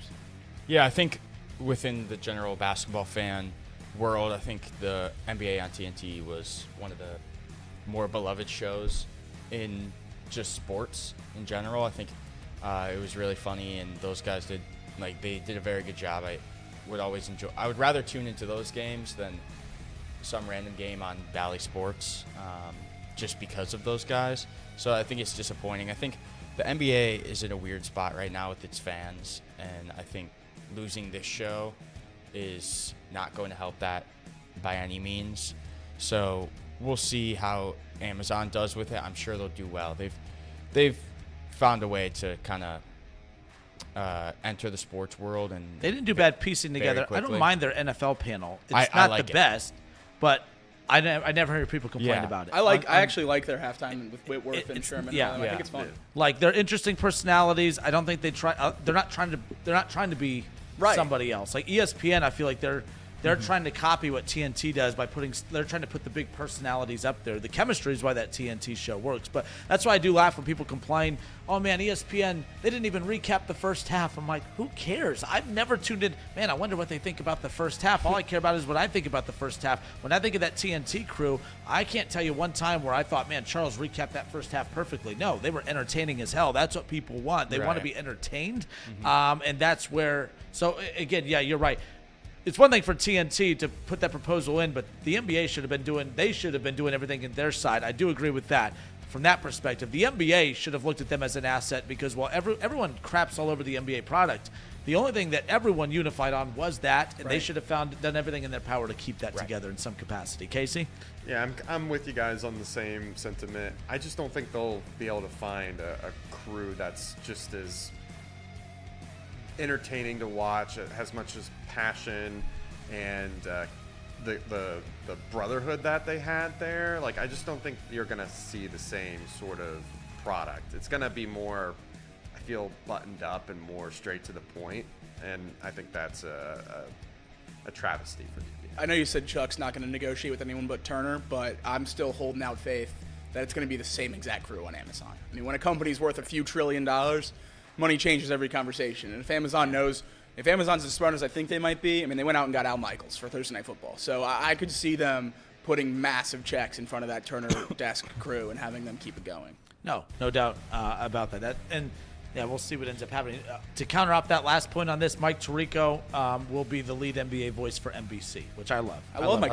I want NBC to go back to the old school NBA music as well. Like, I'm looking forward to that. I like the NBA and NBC. I think that's pretty cool as far as that's concerned. But all right, last one for me here on headlines again. Just keep an eye on some of the big talking points. Like, some of these headlines are just things that we're not going to dedicate an entire segment to, but wanting to touch on them. How about, did you see Aaron Rodgers? So I'm a guy, I actually hate the concept of the OTAs and the mini camps, this, that, and the other. I believe that this is their job. I believe that teams should be able to organize as much crap as they want. I still find that kind of odd. I know that it's done because of the dates of free agency and the draft, and I get that to a certain point, but I believe that these camps create more drama than it's absolutely worth. I don't believe 1 second that Aaron Rodgers not being present at minicamp is going to have an impact on the team this upcoming season. I believe this is the time. This is the most valuable time you have with your team in preparing for the upcoming season. So when he left to go to Egypt, he got fined, I guess. I mean, everyone was just ripping Aaron Rodgers, how selfish he is, and I get it. Aaron Rodgers is a very polarizing figure. You either like him or you hate him. There's no in between. But apparently the Jets fined Aaron Rodgers $50,000 for going to Egypt during minicamp. Yeah, he probably shouldn't go to Egypt during minicamp, but I'm also not going to act like Aaron Rodgers really needs minicamp. I mean, obviously he's coming off a torn Achilles. I don't think he'd be practicing a whole lot anyway. It's bad optics when last year you sit there the whole time and say, only talk to me about football, and then when football becomes mandatory, you're out in Egypt. Fair. He's creating some of these. Right. I guess, yeah. He's not creating some of the problems that are facing him now himself. But, you know, I don't really care. I mean, if Joe Burrow was on vacation right now, I certainly wouldn't be happy about it, but it'd also be like he's a top 10 quarterback in the league. He's going to be fine come week one. Feel the same way about Aaron Rodgers. I think he's going to be just fine. Certainly wish he was in camp so it wasn't a story. You know, I am an Aaron Rodgers fan, so I hate when he's negatively in the media and stuff like that. But, you know, I think it's going to be fine. I don't think it's really much. And I would still be looking into whether or not the Jets waive that fine. I mean, teams have the ability to waive all the mandatory minicamp fines. We'll see what happens with that, but I wouldn't be shocked if they waive that fine. Yeah, I was listening to a podcast recently that Aaron Rodgers was actually on. I'm not going to share the name of which one it was, but I remember they asked him about if he was going to be at minicamp, and he said maybe. And then, of course, you come to find out that he's in Egypt. I think that's pretty funny. I don't think. By the way, that's a wild flex because he could have gone to Florida. He could have gone like, where's Aaron Rodgers? Oh, he's in Egypt. He said he's had this trip planned since last OTAs based on last year's schedule, which is the OTAs started not OTAs. Mandatory minicamp started a week later last year, so he would have been back in time. He said he's had it booked since then. Obviously, I think you can just look ahead. I wonder what I don't know what Jets fans' takes are, but like if Joe Burrow pulled it. I mean, again, I don't care. That's why I'm just laughing. Like, I don't think that those camps are. I think those are a little like media. Those are like just PR things. I think those are things to promote the NFL. And the teams love it because again they do have limited access to their team, but I'm just having a hard time believing that Aaron Rodgers with the helmet and a t-shirt and shorts for a couple days in the middle of the summer, that's what's going to make the Jets Super Bowl contenders or not. So I don't put a lot of stock into it. It is creating noise that he's creating technically, but these camps, I don't think that they help enough to where it outweighs the negativity that comes when guys like this miss it. I know that this is a Aaron Rodgers focused segment, and we kind of pretty much already said all of the talking points. The Jets are a mess right now, though. Have you seen Hassan Reddick is sitting out? Yep. They just traded for him in this recent draft. Like, that organization is just a head case, if you ask me. You got Adam Schefter over here. Look at him. He's the Jets version of Adam Schefter. Yes. No, that's been messy. And the Jets will be a team that everyone's keeping an eye on as far as not supporting them, but waiting for them to fail. I know Bengals fans feel like national media wants them to fail. I think the Jets are that team that is, sometimes it's the Cowboys, but it's the Jets this year that everyone's looking at. It's been the Browns in the past. I think the Jets are the team that the national media, the laser eyes, are going to be pointing right at Aaron Rodgers as far as that's concerned. So interesting nonetheless. As we close out headlines, I know, Jacob, it's your Friday. You have a UFC headline. It is. I'm not going to be here tomorrow, so I got to make sure I get my UFC talk in this show when I can. UFC 304, right around the corner, coming up on Saturday in Manchester, England. Two big-time title fights on the card. Tom Aspinall, the interim heavyweight champion, in some eyes, the world heavyweight champion. John Jones hasn't fought in about 4 years, but Tom Aspinall defends his belt for the first time against Curtis Blades, and then Leon Edwards defends his belt against Bilal Muhammad. Bilal Muhammad has been training with Khabib Nurmagomedov in Dagestan, working on takedowns and everything like that. It'll be interesting to see how that fight goes. Bilal and Leon have 2 finishes each in the last 5 years, so I would expect that one to go to decision. Not a whole lot of exciting stuff, to look forward to with that fight. I think it'll be pretty much a snooze fest. But that one before with Aspinall and Curtis Blades, I really like Tom Aspinall. He's an American heavyweight champion, which is always fun to root for. And I think it'll be a good fight. Mm-hmm. All right, Off the Bench, presented by United Dairy Farmers, Chatterbox Sports on YouTube. Coming up, we're going to talk. We got Jimmy's Notre Dame fighting Irish that we'll get to coming up here in a moment. The potential rivalry matchup that could be nixed moving forward. We'll get to that. But I want to talk a little Reds coming up. Trade deadline stuff, man. Buyers or sellers. Really intriguing Reds talk coming up next. Don't go anywhere.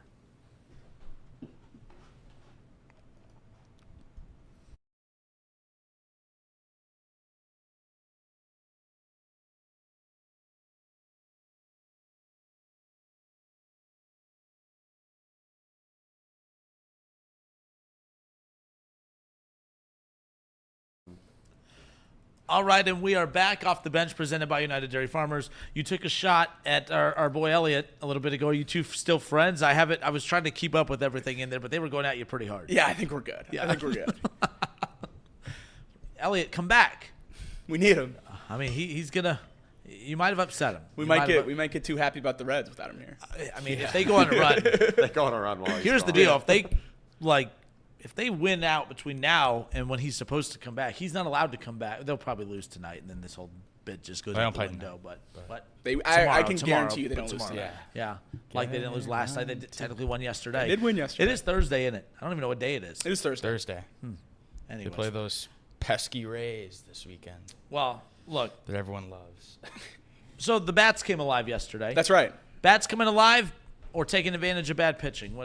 What's happening in your opinion with this Reds team? Because At this point, I don't care which one it is because we've faced so much bad pitching that the bats have not taken advantage of that if we're going to get run production, we get run production, I'm going to be happy. That's really where I'm at right now. Yeah. We've talked about the fact when the Reds have played bad teams, they have not taken advantage of it. They've at least taken advantage of a beat-up Braves team. So, yes, you are right as far as that's concerned. I look at this upcoming stretch with the Rays as a very important stretch. Yes, because of the trade deadline. I know people are tired of talking about the trade deadline, but that matters. For those of you out there who have given up on this team, for those of you out there who still believe in this team, the bottom line is we're going to find out who's right and who's wrong because the front office is going to tell us if they believe in this team's ability to compete in the back half or the back portion of this season. And again, you see so many different reports out there. The Reds are going to be, they're going to move on from some pieces, but they're going to be buyers. I'm like, well, for one, how can you be a buyer without being a seller? You can't acquire anything of substance without giving something up. So technically, if you're a seller, you're automatically a buyer. Even if you're getting prospects, you're still buying, technically, right? Maybe I'm making this too complicated. My thing about all of this is I'm done talking about expiring contracts. I'm done talking about the Lucas Sims was a newer name that we saw yesterday. Jonathan India could be the biggest name that they move on from. But you look at this stretch with the Rays coming up. Okay, the most important thing about this stretch with the Rays coming up is the fact of the pitchers that they have. You have Andrew Abbott, you have Nick Lodolo, and you have Hunter Green. And I do believe that the season comes down to these 3 games. The trade deadline's what, Monday? Monday at 4 o'clock. And I think that that's what makes this series this weekend everything. And maybe I'm wrong. Maybe I'm oversimplifying this. Maybe the front office isn't putting the immediate future, the future of this season in the hands of the next 3 games. But I believe that it cannot line up any more perfect. I mean, the Reds, I'm not going to say they got bailed out, but I love that last night's game got rained out. I love that, okay, you had a very bad start to the back half of the season, getting swept right off the bat coming out of the All-Star break by the Nationals, right? I'm not going to lie. I was just mentally exhausted. I was just ticked off. I'm like, forget this team. I'm done. I'm over it. And then they beat the Braves back-to-back games. And then I'm like, man, I'm a sucker. I get suckered in every single time. Last night's game, fortunately, in my opinion, gets rained out because that keeps the momentum. Now, could they have won and swept the Braves? Absolutely. But now we don't have to talk about the loss of the back end of a doubleheader yesterday. Now there's some positive momentum going into having last night off, having today off, and then starting a series where you have your 3 best pitchers. This almost has like a weird mini playoff vibe to it, only because the fact that if they play really well, if they sweep the Rays, take 2 or 3 from the Rays, it could breathe some life back into the fan base, and it could breathe some positivity back into the front office to where they're going to say, all right, we shouldn't kill this momentum. Let's try to see if we can ride it. But maybe I'm putting too much stock into the fact that, yes, these 3 games are important, but it's also only 3 games. I don't know, man. I feel like we'd be suckers if we fall for the sweep of the Rays or 2 or 3 from the Rays. But, man, if they do take 2 or 3 from the Rays and then on Monday they blow up and they move on from everything and don't add anything of substance, that's basically their way of telling us that they're done. That's where it kind of changes our morale. And I think we really start focusing on every tiny little thing that we can at Bengals camp, if that's the case.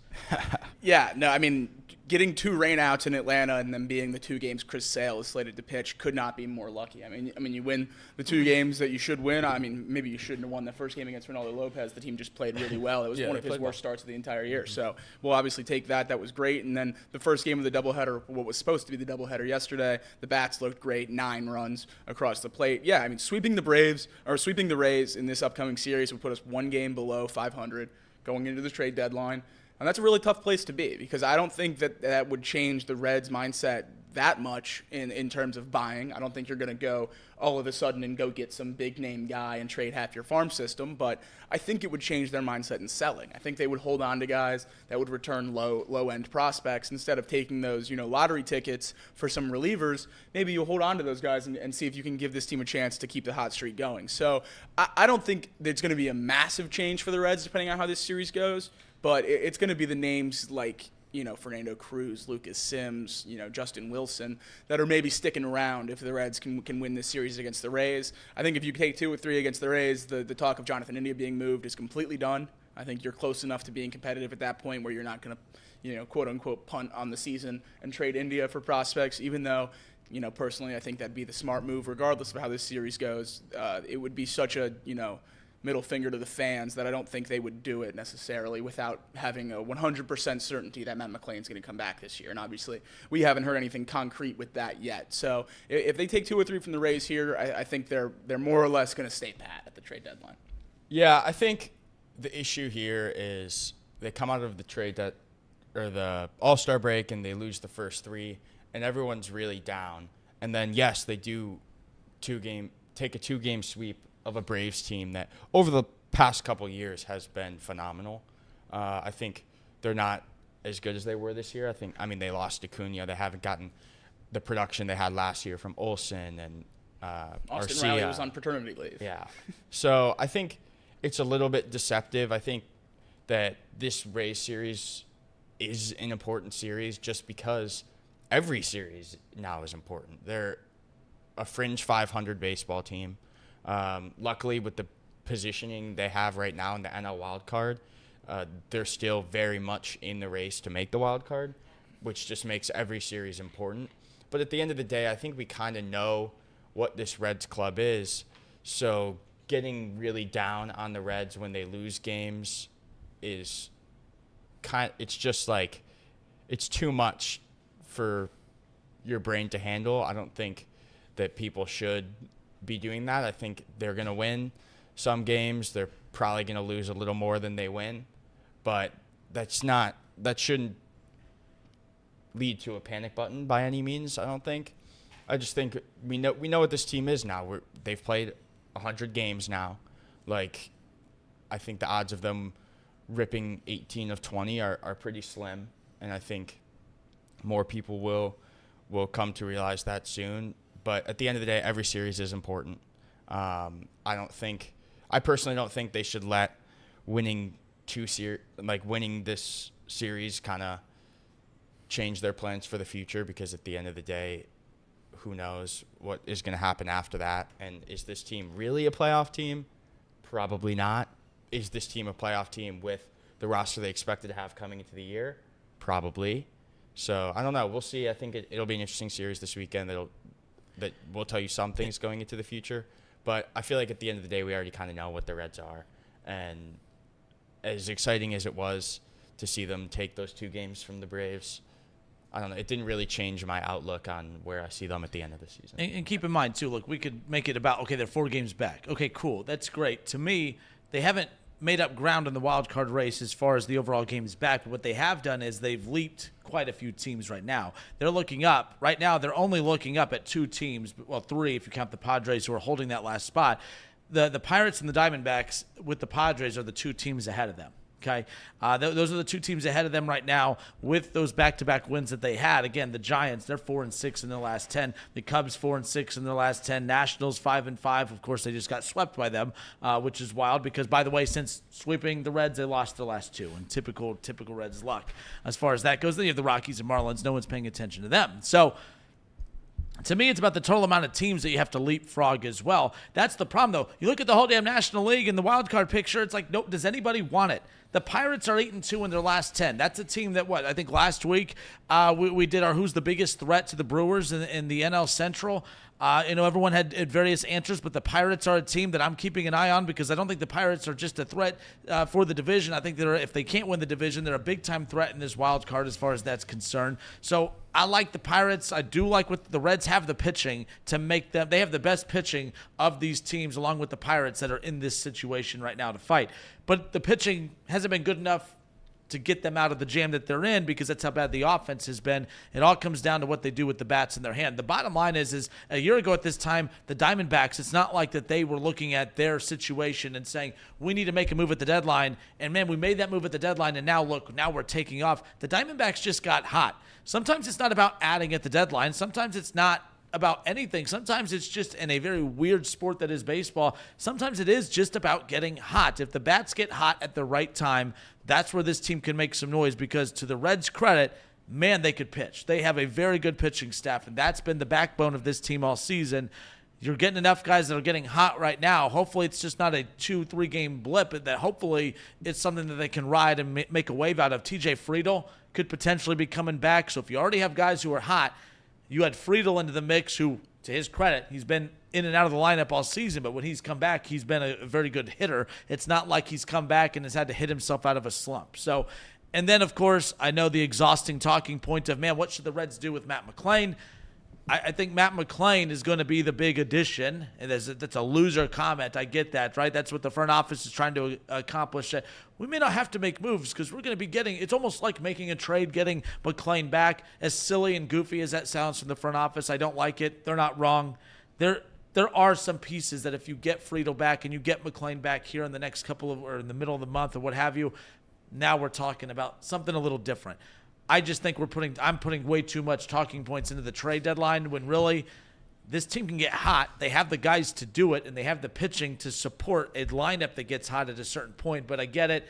No one's going to buy into that theory. Hope is not a game plan, and that's what the Reds seem to be doing, relying on hope. And that's just not a blueprint. That's not a game plan. And unfortunately, I think that's what we're all doing is just hoping that the Reds can get hot at the right time. Yeah, I'm kind of with you on a couple different points. I do think that the team will just be satisfied with having players return and not going out and being buyers. I think that's out of the question.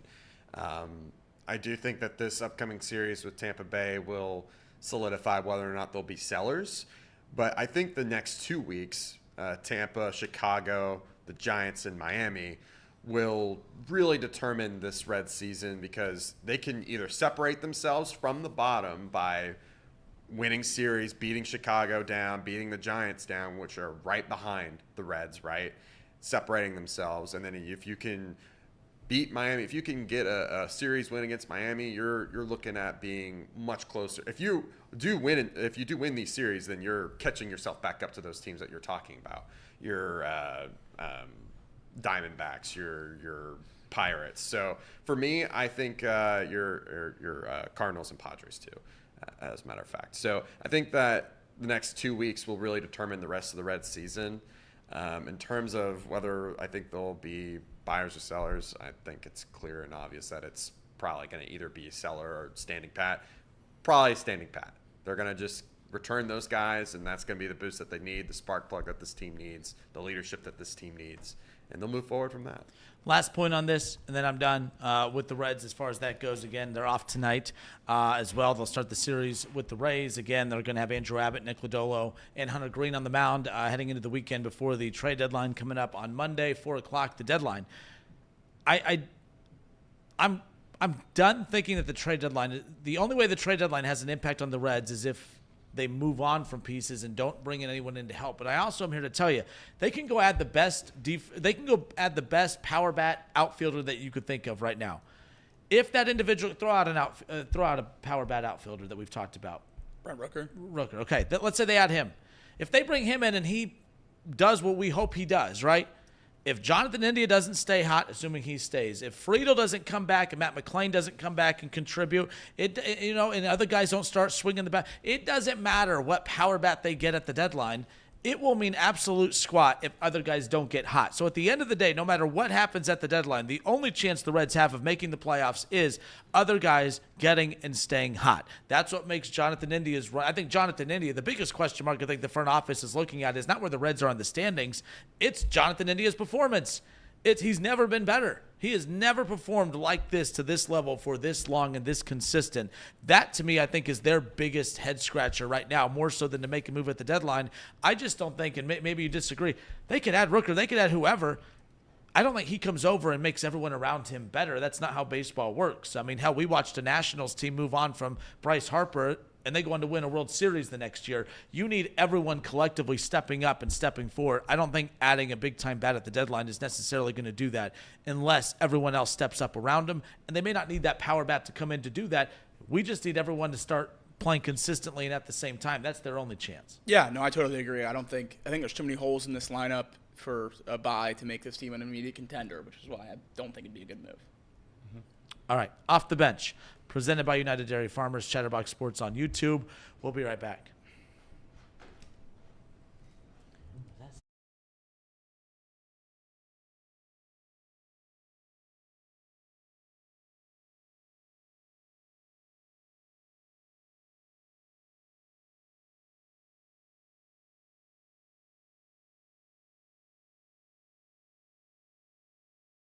Two Bengals segments, headlines Reds. Ohio State, Two Michigan. Bengals segments, Oh. Ohio State, Michigan, headlines, Reds, 5. So this is the last segment. So this is the last segment. Yep. I think. I think this is the last segment. It is. It is because we're going to make it. That's how we're going to make. Yeah. That's right. All right. Welcome back. Are we back? We have been back. Hang on. Let's. Oh, that was horrible. That was. Reed, get in here. Okay, now go. Oh, now we're back. Okay. Now we're back. We've been back. I just wanted to do a little pause so we can edit that. Speaking of back, is Jamar Chase back? Is he back? Is he at camp? Is he out there? Oh, it hasn't started yet. You know I'm going to have a little fun if things start to get a little messy. You know that, right? Oh, yeah. I was already professional for the first hour and a half of the show, but you know that there's that evil, like, good Kinner, bad Kinner on each shoulder. Like, I'm trying to listen to good Kinner, but the bad Kinner sometimes might win from time to time. I have to be honest. That's fair. But, it is. But we welcome you back Off the Bench, presented by United Dairy Farmers. So a while back, we're talking college football. We had Dave Biddle from Bucknuts on, and we were talking about how teams' philosophy on scheduling is going to change now that there is a 12-team college football playoff. It used to be, in a 4-team college football playoff, you lose one, your chances are pretty slim. But if you have a tough enough schedule, you win a conference championship, you still have a chance to get in. You lose 2, though, you're done. You lose 2 in the 4-team college football playoff era, your season is done as far as that's concerned, or at least playoff chances are done. What would be that magical number for the 12-team college football playoff? I think we said 3. You lose 3. You could lose 2. I do think losing 2 games is forgivable. I think you will make the playoffs even with 2 losses. I don't think that's going to be a concern unless you get blown out by a bad team that can carry more weight than losing by 3 to a top 15 team, top 25 team in the country. But with that, and you mix that equation in with the fact that, okay, now you have this conference realignment, or really where you're just getting these 2 conferences like the SEC and the Big Ten, and we're just loading up, right, with these great teams. You had the Big Ten who already had Ohio State, Michigan, and Penn State, and then you go and you get a USC and an Oregon and Washington, who's had recent success, and UCLA, who has the brand. How about that head coach, by the way? I sent you that yesterday? That was That was something. Their week 1 line moved from 12.5 to 11.5 after that speech. He's the Adam Gase of Moved college the whole football. point. I mean, it was That was bad. terrible. Send that to Casey. I don't know if we can get that up and running. Just send it to Casey if you don't mind while I'm setting this up. I wonder if we could One share of the that. worst I've ever seen. So you know what I'm talking about? Yeah. If we have it, if we're able to share it, I mean, people I'm need sending to it to see. you right now, Casey. It's embarrassing how bad it was. But no, so with that, okay, you're adding all these tough teams to the schedule.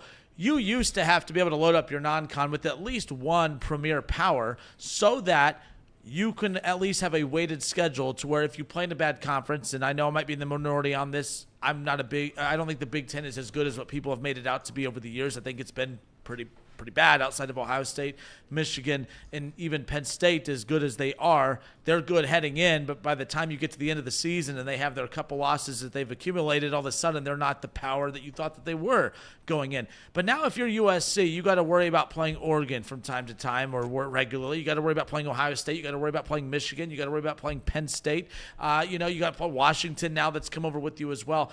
Now you have to start asking yourself, do I really need to challenge myself in the non-con? We're going to get enough games playing in the Big Ten that we do not need to load up in the non-conference. We need to just play cupcake teams, get diabetes from all the cupcakes that you play in and all that. I don't know if you absolutely need to load up your non-conference as far as that's concerned, which has, of course, brought us to this USC Big Ten Media Days. Lincoln Riley was asked about the ongoing rivalry with, of course, Notre Dame. Jimmy's Notre Dame Fighting Irish. Now, the interesting thing about this, I forgot we were looking at USC's schedule the other day. It is weird seeing a Big Ten team play a premier power at the tail end of a season. That's what the SEC does. They don't play powers. They get beat up, right, because the SEC plays the bad teams in the back end of the season. Yeah. That's never bothered me. Big Ten could do it too, so I have no clue why they were getting mad at the SEC for doing it. But that's what brought this up about USC and Notre Dame, and said he will continue to, they'll continue to keep an eye on the situation moving forward as long as they feel it puts them in a position to win a national championship. I'm here to tell you, Jimmy, I don't think having Notre Dame on USC's schedule puts them in a position to win a national championship. If anything, it just presents another potential problem that they would have to, we lose to Michigan, we lose by field goal to Oregon, and because we challenged ourselves and played Notre Dame in a pointless non-conference game, now we're going to miss the playoffs with our third loss. I just don't see Notre Dame being worth putting on the schedule, no matter how big the rivalry is. We've already seen USC get the Ole Miss, Lane Kiffin and Ole Miss off the schedule. They're opening up with LSU. They tried to get the LSU game off the schedule heading into this year. They were unsuccessful in doing that. And then you compound that with this quote about looking into the future of the Notre Dame rivalry matchup. I don't think USC Notre Dame is going to be a regular season matchup moving forward, or at least that much longer, if you will. Do you think that your Fighting Irish will be a regular on the schedule for USC moving forward? Well, I know they'll play through 2026 because they have 3 It's more. on the books. Yeah, those are already on the books. It's kind of interesting. I think Jacob kind of made the point before the show that he thinks that it's kind of a calculated attack on Notre Dame to kind of force them into a conference, which I don't know. I don't think Notre Dame really thinks that is a huge deal. If that is the case at the end of the day, I think Notre Dame has had the power to schedule whoever they want to schedule for years. They've scheduled a lot of the same teams over that span. They have rivalries with USC, who they play every year, Stanford, who they play every year. They would play Michigan, Michigan State. They threw a couple Ohio States in there. It's not like they were scheduling Toledo and Marshall and UC and like every single year when those teams weren't good. And I know they lost to Marshall, whatever. But I just think kind of what you were saying, Kenner, I agree with the fact that it's just USC is entering a new territory where they're going to have to play in environments in the Big Ten at times of year that aren't great for them. They already wouldn't play Notre Dame past the end of October. Yep. So we would play them in the middle of October every year when they came out to South Bend. It was that 15th, 16th, 17th kind of weekend or whatever it was in that year. We would play them then, and then the next year we would travel out right after Thanksgiving in a prime time to play out in Los Angeles. And I just think if they do stop scheduling with Notre Dame, I guess it would make sense. They're going to have to play tough teams this year. They have Michigan on the schedule. They have Penn State on the schedule. They have Oregon on the schedule next year. They have, they'll play Ohio State in a couple years. I don't believe they're on the next two. Do they play Ohio State in the next year? Who? Yeah, USC. Not this USC year. I think is- they'd have to play next year. It's not the Texas game. I think it's Texas starting next year. I think we're just going to get to the point where college football teams are going to start scheduling cupcakes in their non-conference because they're going to need to guarantee some wins if they want to compete for a national championship. And you can't really afford a slip-up like Notre Dame, a Notre Dame team that has kind of dominated that rivalry all time. And if you're going to have to come out and play Notre Dame, maybe it gets to the point where they're going to have to come out and play in South Bend in November, which they definitely don't want to do. They had USC players complaining in 2021 about how cold it was going to be for a game in October. I don't think at the end of the day, maybe it goes away. Maybe they don't. Maybe they kind of stop that contract of playing each other every year. I think it would be disappointing to see a rivalry go away that's such a historic rivalry. But At the end of the day, but Jimmy, I think your team now in this new model needs everyone else more than they need you at this point. Now, I'm not talking from a conference standpoint, but this kind of came about during COVID when everyone went conference only. Yep. And it was like, oh damn, you're kind of left out now. The ACC, in my opinion, bailed Notre Dame out. I think I know Notre that's Dame your bailed out team. college football. I just thought that was a time to get Notre Dame into a conference. Like, hey, if you don't join our conference moving forward, you're going to have to sit out all of 2020 and you will make no money as far as that's concerned. So I thought other conferences had leverage. I don't think the ACC fully took advantage of that the way that they could, or the Big Ten and SEC if they wanted them. I just think right now in this new model, Notre Dame has always benefited from, for one, they're Notre Dame. They're a perfect big-time program to put on your non-conference schedule for a lot of teams throughout, right? It's good for fans. It's good for tickets. It's good for ratings, all that fun stuff. But right now, they no longer check off that box because there is enough premier matchups in every conference now. They don't need Notre Dame. I don't think Notre Dame is panicking and joining a conference anytime soon, but I think this is the first step. I think you're going to start to see a lot of teams. I got to go look at Notre Dame's contracts for the upcoming year. I don't think USC is going to be, and again, they haven't jumped out of it yet, but I don't think Lincoln Riley, when he said that, I'm like, oh yeah, they're definitely going to get out of this deal at some point. Yeah. And I know you have a lot to say about this situation. I'm also not so sure that they are going to play that whole contract out. That's already signed. Like UC teams get out of contracts signed. They got out of the Ole Miss. Right. They tried to get out of the LSU contract. They just couldn't because they couldn't get the money up front. This year. Like I would be honestly surprised if they play that whole schedule. There's quite literally zero incentive for household name programs to play tough non-conference games anymore.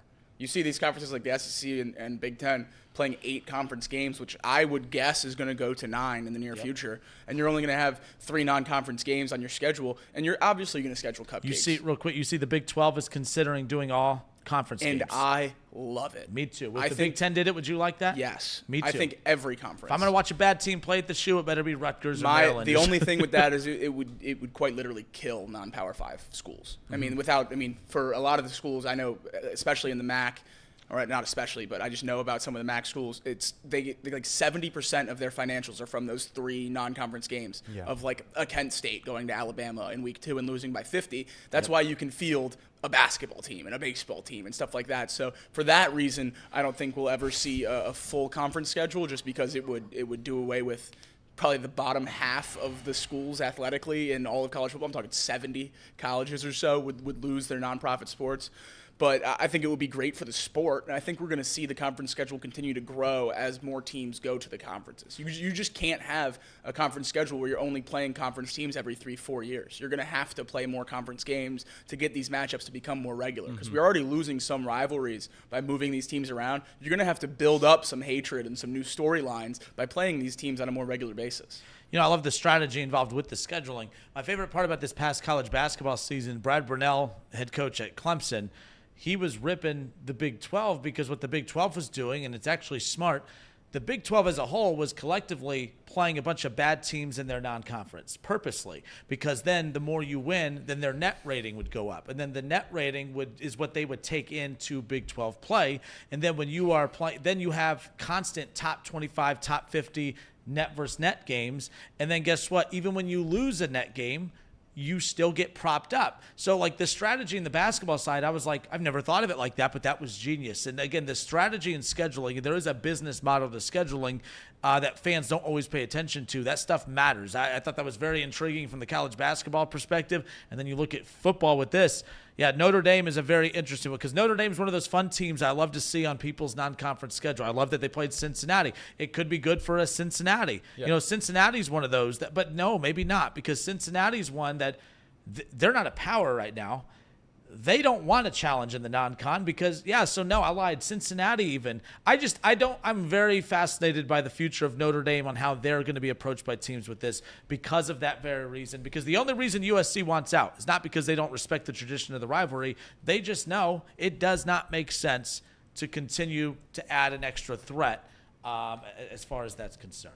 But we'll see what ends up happening when it's all said and done. This is Off the Bench presented by United Dairy Farmers. Casey, where are we at on time? Just a few more minutes. We got to stall for just a few more minutes. I think a little pushback I want to give you on that is Jimmy, I don't want a little pushback. I want you put your back into it to be angry. That's Elliot's chair. You need to be Elliot. No. But no, like I don't have a lot of friends that are Notre Dame fans, if you will. So I'm curious, like the pushback on that, because I can't see how anyone benefits from putting your team on the schedule, but unless I'm missing something. So that's what I'm curious how you're looking at it. I just think that there are a lot of programs that value Notre Dame coming to play there. I think USC they obviously have to play it this year, and I think they'll play it next year because Notre Dame will travel out to LA to play, and I think that will be a primetime home game as it usually is, unless one of the teams is really bad, then they'll throw it at 3:30. But usually it's a primetime night game to finish out both teams' seasons. And you saw what it did 2 years ago for when Caleb Williams had his incredible Heisman performance that basically sealed the deal for him there, and vaulted them into a pretty good playoff standing had they not lost to Utah the next week. But I think when Notre Dame comes to town, you see it with pretty much all the ACC programs. They sell out their stadiums, and I think it just helps kind of bring eyes to their program. It brings money to their program. You see it with a North Carolina or a Virginia Tech. No matter how good they are, when Notre Dame comes to town, they're going to sell out that stadium because it brings Notre Dame fans and their big, wide fan base, but it also brings fans who want to come and watch. We want to beat Notre Dame.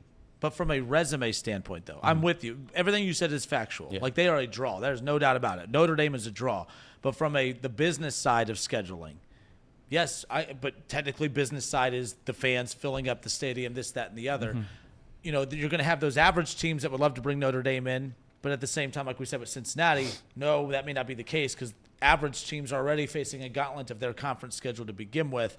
And then from Notre Dame, you're trying to build a resume that's worthy of a playoff spot as well. So if you're beating up on a bunch of bad ACC teams, that's not helping them either. Look, you're not wrong. I'm not wrong. This is just something that is like, I'm just fascinated to see how it's going to all play out. But I think USC, that one will be that play. I could totally see that being pulled. And I mean, disappointing that that's what it's come to, I guess. But I guess that's times where Jimmy, I'm not gonna lie, we're kind of enjoying it. I know. Jimmy or Jacob and I, we're look at that. He's like, there's nothing I want more than Notre Dame to be forced to join a conference. When Ohio State and Michigan play, which team do you hate more? Michigan. I root for Ohio State. That part kind of stinks. I wish he was just a full-on Notre Dame Michigan loser. I root for just half loser. I root for Ohio State every time they play Michigan. I root for Michigan State every time they play Michigan. Fair enough. By the way, what did Nick Kirby do? Nick Kirby got mad because, well, I don't know if he got mad, but he seemed upset that I told him that run differential doesn't matter. Hold up. I know. Bob, during this conference, like, this is what I love about this show is the conference, like, the topic in the chat is that, like it's it's a segment in itself. But, like, people were going at Kirby. This was our Red segment from the last part of the show. So, I don't know what Kirby said, but people were jumping all over it. He was bringing up the run differential for the Reds and how it's much better than their record is and how that would show that you could expect some positive regression in the second half. It's not as if, we talk about how bad the Reds are offensively, and then they're minus 30 plus in run differential, just showing that consistently they have never been there.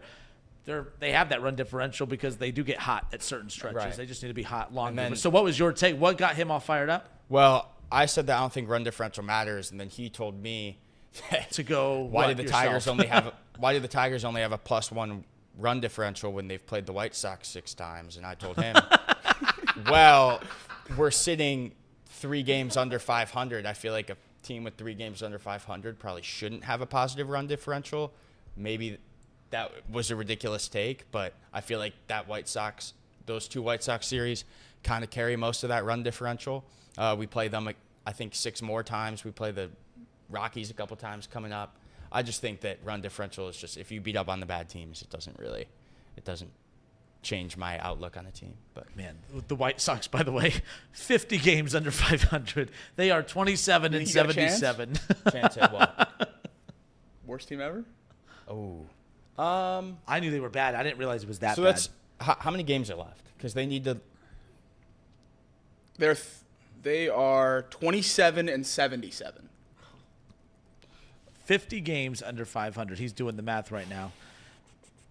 That's 100 and what games? How many right losses there? did you have? In 2003, the Tigers went 43 and 19, or 119, 43 and 119 is the current record. Do you think which the is a White Sox can get 265 winning percentage.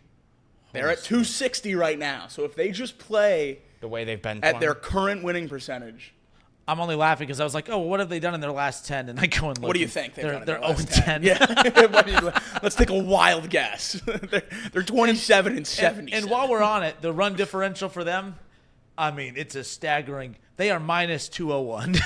I mean, that's preposterous. That is I would be shocked. I mean, if it was 120, I'd be like, yeah, that's pretty bad. They are minus 201.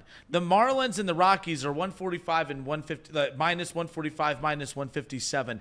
And you have the White Sox who are minus 201. And by the way, if you go poll casual baseball fans, who's the worst team in baseball, every one of you will say the A's. No, it's the White Sox. There is the A's, and then there's the White Sox. I mean, White Sox fans should ask the A's to take them with them. I mean, it is that bad. Let's see. Yeah, I mean, White Sox have a team OBP of 275. I mean, that's not great. In the words of Elliot, that's preposterous right there. Chicago White Sox win total is currently set at 46.5. Elliot will be. That seems high. Wait, what? 46.5. That seems high. That ain't. They're winning 19 more games of their final 50. No way. That ain't happening. Nope. I'll take the under. Because they I'll play take the those under. mighty Tigers about 6 more times. Help out that run differential. Yeah, exactly. I'm Plus looking forward to it. All right, that wraps it up on the radio side. By the way, without Elliot here, I think I ran over on every single one. That's good. That's Every good. single one. That's good.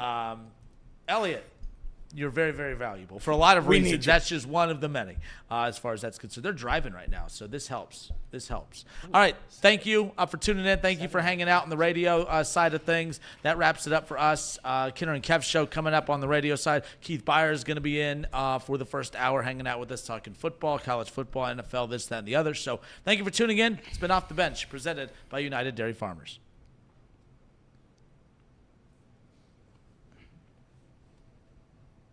Yeah, dudes.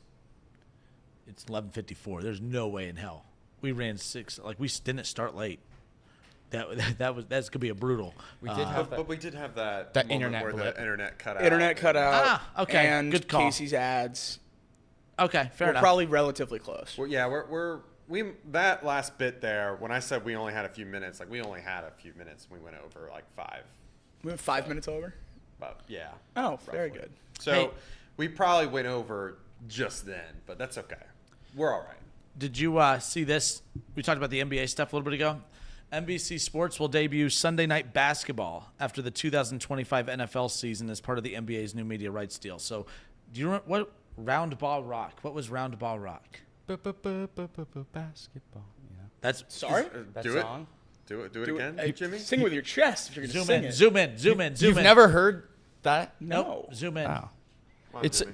We're going to need it. It's just like We're gonna need yesterday, this is your chance to shine. Ladies and gentlemen, Jimmy with Round Ball Rock.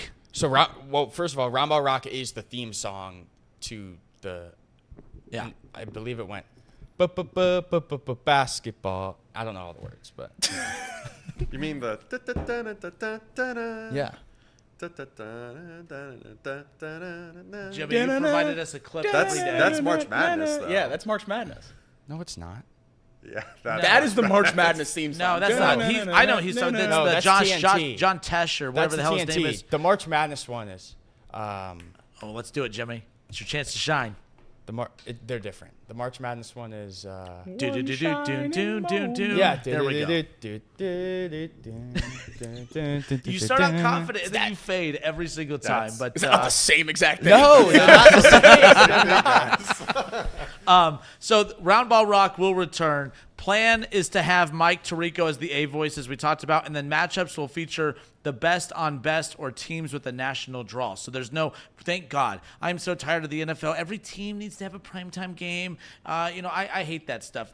What people want to watch, give them what they want to watch. Stop spreading out the love. If you're bad, you don't deserve. The White Sox don't deserve to ever play on national television, and that's what I like. So there you go. I agree with all of that except for the NFL part, because Thursday Night Football will kill people if you play just the marquee games on Thursday Night Football. Fair enough, because even bad teams are still, at least bad teams in the NFL are watchable. Right. Somewhat. Yeah, and somewhat. if you only played the marquee teams on Thursday night, teams would be. I mean, the Bengals already have 2 Thursday night games. Yeah. Like you'd be getting So- 3-4 Thursday night games, which would just be unbelievable. Angel Reese stinks, by the way.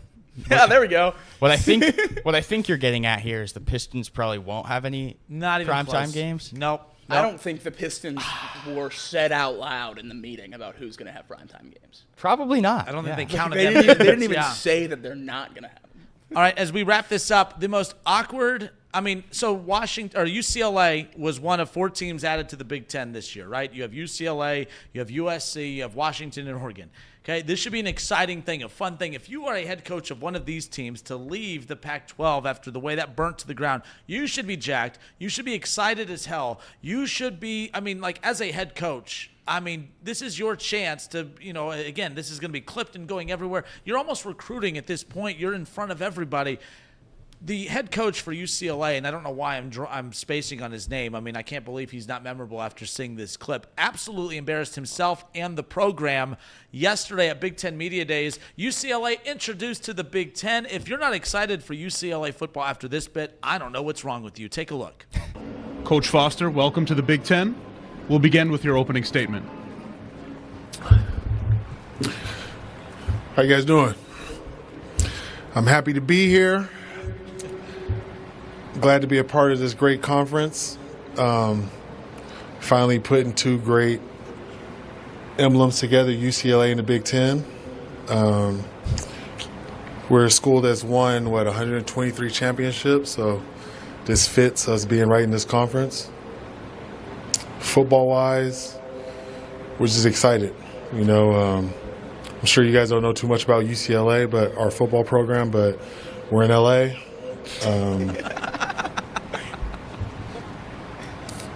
Come on, buddy. You It's can do us it. and USC. Thank you. We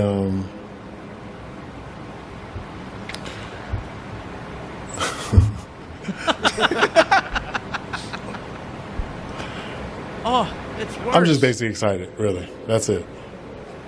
Any questions? Any questions? Yeah, I got a feel.